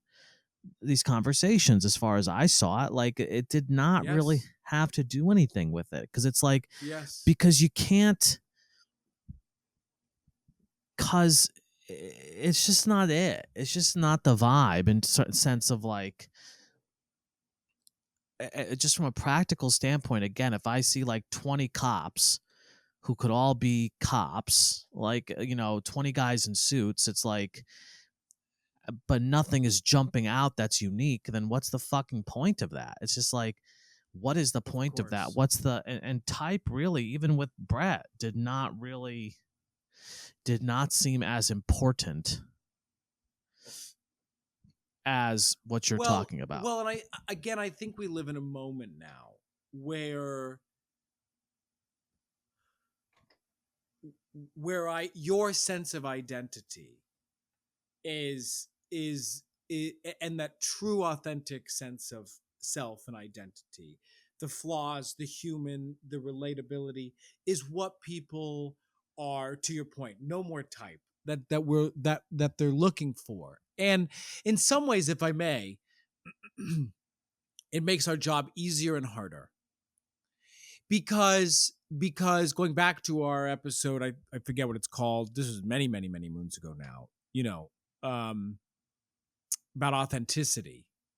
It's where I just generally call bullshit on that as a whole, is there could be a sense of that, but no one goes, these are all here's my financial statements, here's all my skeletons, no, we give a sense of self, a public facing sense of self and authenticity. And I'm just underlining that point because it's not like if I really wanted to show up to my headshot session in what I wear when I wake up without it's just not true. But I might go, well, what's my quote unquote special sauce, to quote Tiffany Little Canfield and Brett Goldstein. I want to have Brett Goldstein on. She doesn't know me from Adam. I don't think you know her either, but I want to have her on one day because I like her whole vibe. Because it's about this. It's like, what makes you, what makes me, and how do we monetize that from a creative standpoint, and infuse our art with that and share that message through our stuff. And again, I think you'd agree with this. It is probably an amalgamation of the parts that we play, what people respond to in our creative work, a sense of danger, as we've talked about, or an impulsivity, or rawness, or whatever the fuck. And how does that boil itself down into a visual that goes, oh, I understand that person's essence. And if I can have one final thought, and then please respond. That's where I will still say, I think a good headshot photographer is exactly that. Someone who is good at capturing someone's essence through a headshot and either has a process from in the moments of meeting that person or through a questionnaire or whatever the hell that headshot photographer's vibe is and process is to say, let me help you, actor, capture that in a few looks. That's going to get someone like Tiffany to go, I get this vibe. Let me click on this person. Yeah, I don't know. I agree with the element of like what I thought was interesting is Tiffany and Emily both said don't wear your clothes. I thought that was interesting that they both said, Yeah. why would you go buy clothes? It really doesn't make sense. But why would you go buy clothes that you do not have for pictures? Yeah. It actually doesn't make sense in terms of like the more I think about it, because that's not you. That's not Right. you. If Right. it's not in your closet, it's not you. But where are you hearing? But give me. You have a sense of hesitancy in what I just said about, because I was saying like you, and then also that what I was trying to underline was that I still think you need a good photographer. No. I guess it's the authenticity piece. I mean, it's just intent. Like you need to understand. I think you should always clarify, and you probably are saying this, but like what makes you special. But the big takeaway I'm getting from this conversation is that I don't get me wrong. You need to understand what makes you special and what your light is, and that's a whole process for another episode. But I then do feel like the question then comes. It's like, and you're not saying this, but it's like then once you figure that out, wear your clothes, trust yourself.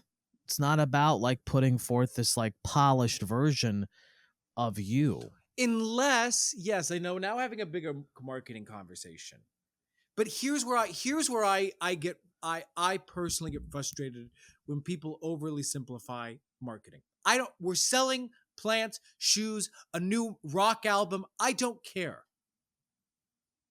You have to go, what is the story being told and how do I lift up certain pieces? So for example, you might be so right that about the once you find it, you don't need to go put something on. But into your discovery, you might go, well, how do I amplify that? How do I lift that up? How do I want to consider changes for my own sense of style or vibe or whatever the heck Yeah, it of is? course. Really what I'm trying to say is you don't roll out of bed and go, this is 100% who I'm. I don't give a fuck. Why? Inclusive of No, but you're saying it like it's a given. Why, though? I mean, I don't necessarily disagree with you, but why can't you do that? because there's more work. There's more work that goes into it. So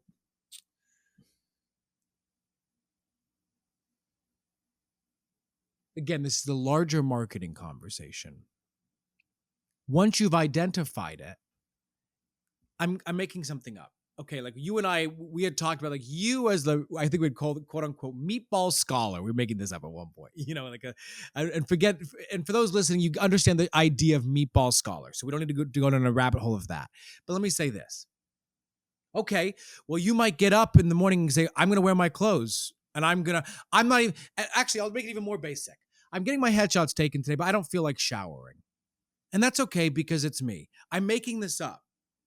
But what I'm trying to say is that artists do this thing a lot of times where they're like, it doesn't feel comfortable. I don't, therefore, as opposed to like, oh, well, I know that they're expecting Meatball Scholar, so I'm going to wear whatever the fuck I wear, but I'm going to have my glasses on. I guess what I would say is this is where I do think it's important to say, look, I think that I have changed my aesthetic in a lot of ways over the past year and a half, as I've discovered what my light is. And the reason why it makes sense is it's not just for your headshot, it's for your life. It's like if this is where I feel like the lines are blurred. I guess the only thing that I'm taking umbrage with is I think most of the time people do not have the experience you're talking about with headshots. That's not most people's experience. Most Which people's one? Sorry, which experience. Say again. What experience? What experience? Just so That they're like, forgot what I don't said. feel like doing that, so I'm gonna do what I feel today. That's not the headshot experience. It's highly controlled, it's highly produced, and as a result, you don't get good shots. You don't get unique shots. You don't get shots that are humanizing, that are interesting. Yes, the picture may look good or whatever, but it's not interesting. I mean, most headshots suck, and it's because I feel like what most of the time people are doing is and I'm not disagreeing with you in the sense of, like I said, you need to be intentional. There needs to be intention behind, but I would argue that should not just be for headshots, that should be for your whole life. If this is what you Of think, course. if this is what you think you have to offer, that's what needs to be led with. You know, that's just, we're always trying to be something. We always have a mental model in our head of who we would like to be, and we just need to change that mental model to be what we think our unique artistry and light is that we have highly specified. But most of the struggles that people have with headshots is not like, I just don't feel it's who can I be? It's highly controlled, it's highly produced, it's trying to get into these people's heads and present versions of themselves that are not even remotely close to who they are. That is what it is most of the time. And No. Again, you know what it is that it's, and you're sort of saying it too. It's complex. It's simple. It's very simple and very complex. This goes back to when we were saying, we're like, who are you? That is not an easy question. No. You just said it yourself. You said, I've shifted things aesthetically based on a deepening understanding of my sense of self. And and I think for a lot of people, when they go, okay, well, what am I, when artists are faced with that question, well, who am I? I don't think it's simple, even though it is. Because it's simple, because it's like, well, stop, be quiet, listen, answer truthfully, ask yourself hard questions. And part of what we do, and part of, what our ongoing conversation is what are those questions, and what is that process, and how does it represent itself visually? Per your point, it could be, and this is my point about the work, it could be, yeah, just wear your own clothes. Or it could be like, oh no, I'm not going to wear my own clothes. Here's why, just hear me out. Because those clothes actually don't represent who I am. So this is all I'm saying, is that there can be a simplistic approach to a complex situation or circumstance around what is an actor's light or essence, because it is based off of the person, but it is based off of our creative work. It is based off of, let me give you an example.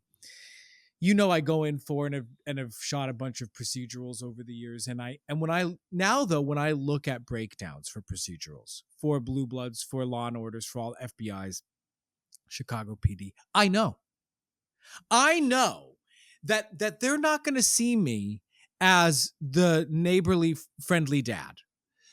9 times out of 10, if there is a part for a incel-esque, something lurking underneath, seemingly copacetic, but secretly cruel, kind of demented character, that's what I got. And here's how it relates to what we're talking about. I have to do that. Information is important information, because even though there's a lot underneath me that makes me, there's something there, and that hidden underbelly that is part of my story that I can learn from, that I don't think I always necessarily named and tracked 100%, but that I shouldn't run away from, and that I should embrace as a primary color. Yeah, no, I agree. I think we're talking about the same thing. It's just like I come at it a different way. I think so too. Which is like, it's funny because types of roles really did not, for me, I think that it's, again, we're purely talking about the headshot submission process. Yeah. And here's the fact of the matter, in my opinion. Now, look, I think that you can be savvy with self-producing. You can be savvy with a lot of things in terms of leading with a part that's your strength or whatever. But what was so interesting was this idea of, it's like, when I say don't get into these people's heads, it's because you can't predict. You have no fucking idea what they are looking for. Period. Yes, Point blank. The yes. end. I agree with And that. there was multiple stories that came up that were like, it is really not worth your time to try and get ahead of it and Yes, understand, yes. because you get submitted. Now, look, I'm purely talking about headshots. I'm not talking about what kind of roles you like, talking with your agent about what kind of roles you get submitted for. I'm not talking about self-producing or other marketing things. Like I said, I'm purely talking about a headshot. Yes. There is little to no point, as far as I see it, trying to get into these people's heads, because they're going to put you where they put you. At that, again, we're purely talking about this process. I believe there are many other ways you can train people in the business, and that is quite literally our jobs, is to train people as to what we can do, blah, blah, blah, blah, blah. But like that story Emily said, where it's like, he would never have known he was perfect for it, but he just, that headshot was just, that was the guy. That was the guy. He had no control over the situation. The thing that he did right was he understood who he was and led with that. And Yes. I'll even talk about it makes me think about these ideas about looks. I'll be honest with you. I'm like, why am I wearing a suit? I know it's not, but why am I wearing a suit? I never wear a suit in my life. And I would probably not be cast as somebody who's wearing a suit. Forget that. Forget the Or it's a suit, but there's no tie, or the tie is loose, or it's whatever your version of. And maybe. But again, Yeah. also, maybe. And look. The truth is, and this is my point about. Sorry, I chuckle because it's like we think like artists are immune to industry feedback, like as though any industry, your industry will tell you if you're working, if things are going well, great. I'm not saying per our point with conversation with Tiffany that the whole thing goes out the window and all of a sudden you change only your headshots. But again, you just have to have a conversation. Oh, because maybe your headshots don't look like you. It's funny because why are you so? Maybe they don't look like you. Why? I guess what I'm curious about just talking is the point of view you think artists have. That's not their point of view. What point of view? Most artists, I forget what I said. Most actors, when they are taking their headshots, are hyper aware. They're on the other spectrum. They're not on the spectrum you're talking about. Right. They're not being like, fuck it, this is who I am. No, I know. No, I'm with you. But why does it impassion you like that when it comes to this topic? So in a macro sense, what I'm always careful of with artists is making them feel like they have no agency, like there's little for them to be doing, like they can just rest on their beautiful souls and their gorgeous creativity, and that if they just spring forth every morning and read their Marina Rilke, that they will create the most glorious art, and so where this is stemming from isn't about how they plan for their headshot session. It's a macro point about knowing that all elements of their business, I'm not talking about just headshots, I'm talking about relationships. Tiffany said this at the very end. She threw it in there randomly, but about making your own work, which she made a comment. And whether it's self-producing or relationships you have, your reputation in the industry. Okay, we haven't talked about this yet. Both Tiffany and Brett talked about it, your social media. I'm not saying to obsess over it, but that's very fascinating. No. Well, no.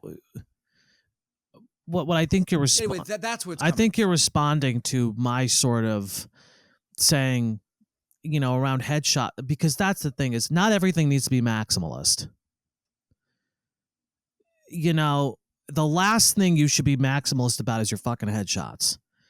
I in my personal opinion, I mean, that was the first fucking thing Tiffany said, is like, who gives a shit? And I say this because, and I think it's really true for slightly more established artists as well. Sure. I really do.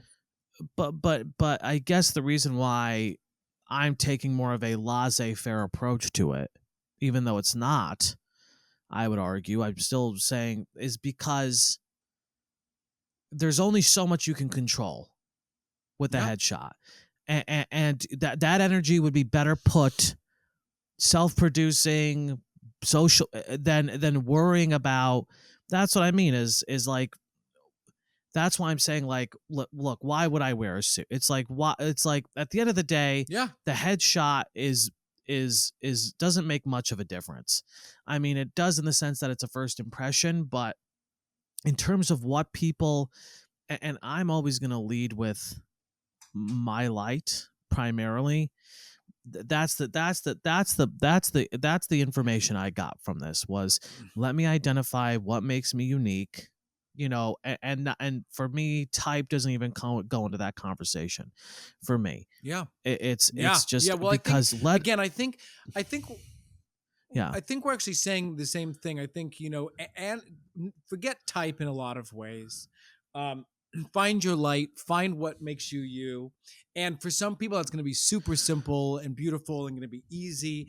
And for some people, that's going to be a very complicated, potentially long journey. And part of what our questioning and line of questioning over the years has been about is there a way to expedite that process for those who might be very much out to sea? Yeah, absolutely. Sense. And we know there is a process that I think involves, it's we have a very detailed process we take people through, but it's, you got to do that work. You got to do that work so that you can understand that, because for the simple reason of, look, where this has served me in my life, more so this work of understanding my brand, another, to use the word, is I feel more like me. And I'm not trying to play a game I can't win, which is, well, let me try and, and I'm not saying you're saying this, I'm just always the thing with headshots, is let me try and play a game where I can anticipate what people are going to think. Looking at thousands of thumbnails, all I can do is, per your point, I'm not saying it's not easy to do this, but is lead with the unique version of me. That's it. And where we can agree and or disagree is that is easier said than done. Of course. And so I think that's kind of what I love, the concept, live and let live. I love the concept of fuck the suit, show up, wear your clothes. I love it. And you're so right that no actor is so laissez-faire about the process anyway, including yourself. If you were to be taking headshots tomorrow, you probably would be, hyper. I'm going to clean up my beard, whatever the fuck. We're just naturally, we're going to be aware. And so that's where I'm just saying yes. And that process for some people, no problem. Might take them 10 minutes. I don't care. I know exactly who I am. Took me 2 years. Here's what I got. Well, that's and for other people, I think it's going to be a bit more of a journey. But listen, sound off. We hope you've enjoyed this episode. It's going to be multifaceted. And so please let us know what your takeaways were from this episode. And thank you to Emily and Tiffany and Brett for all of their insights. Before we go, for those of you who don't know, we've actually recorded multiple episodes today. So this is another Comfort Food Performances for Mike and myself. I'll give you one, Mike, that I actually don't know if you'd like it. You know what we watched last night was Coherence. Have you heard of this movie, Coherence? An interesting psycho thriller interesting indie super. Looked it up. It cost $50,000 to make and was really great.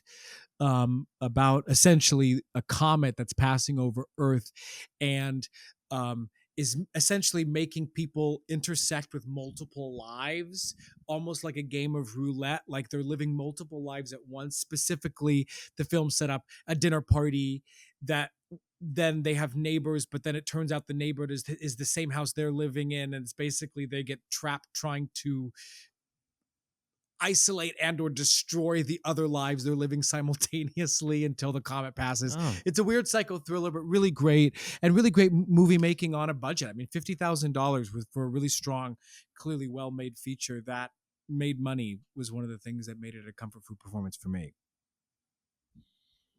That's great.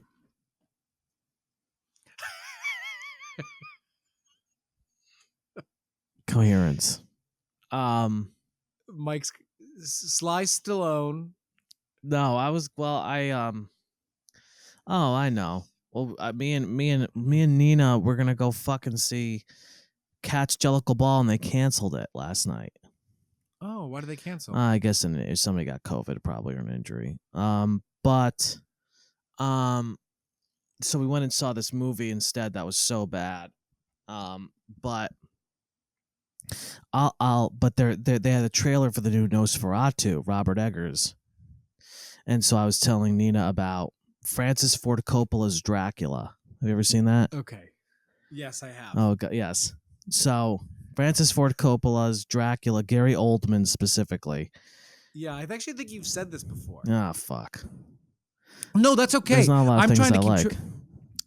I'm going to try to keep track of the. I'm trying to keep track of these so that we can. Because I actually, that's okay if we say. In fact, I think I said. Remember, I said. Anyway, Yeah, Francis Waller, Ford whatever Coppola's it is. Dracula, but Gary Oldman in particular. Gary Oldman in particular. Great. Period. Okay, friends. Thank you so much for tuning in. Till next time.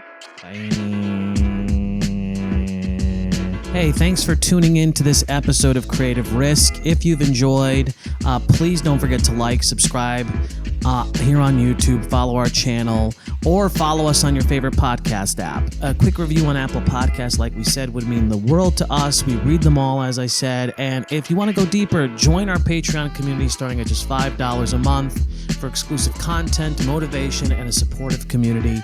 Check out patreon.com/Creative Risk Podcast, and we'll see you next time.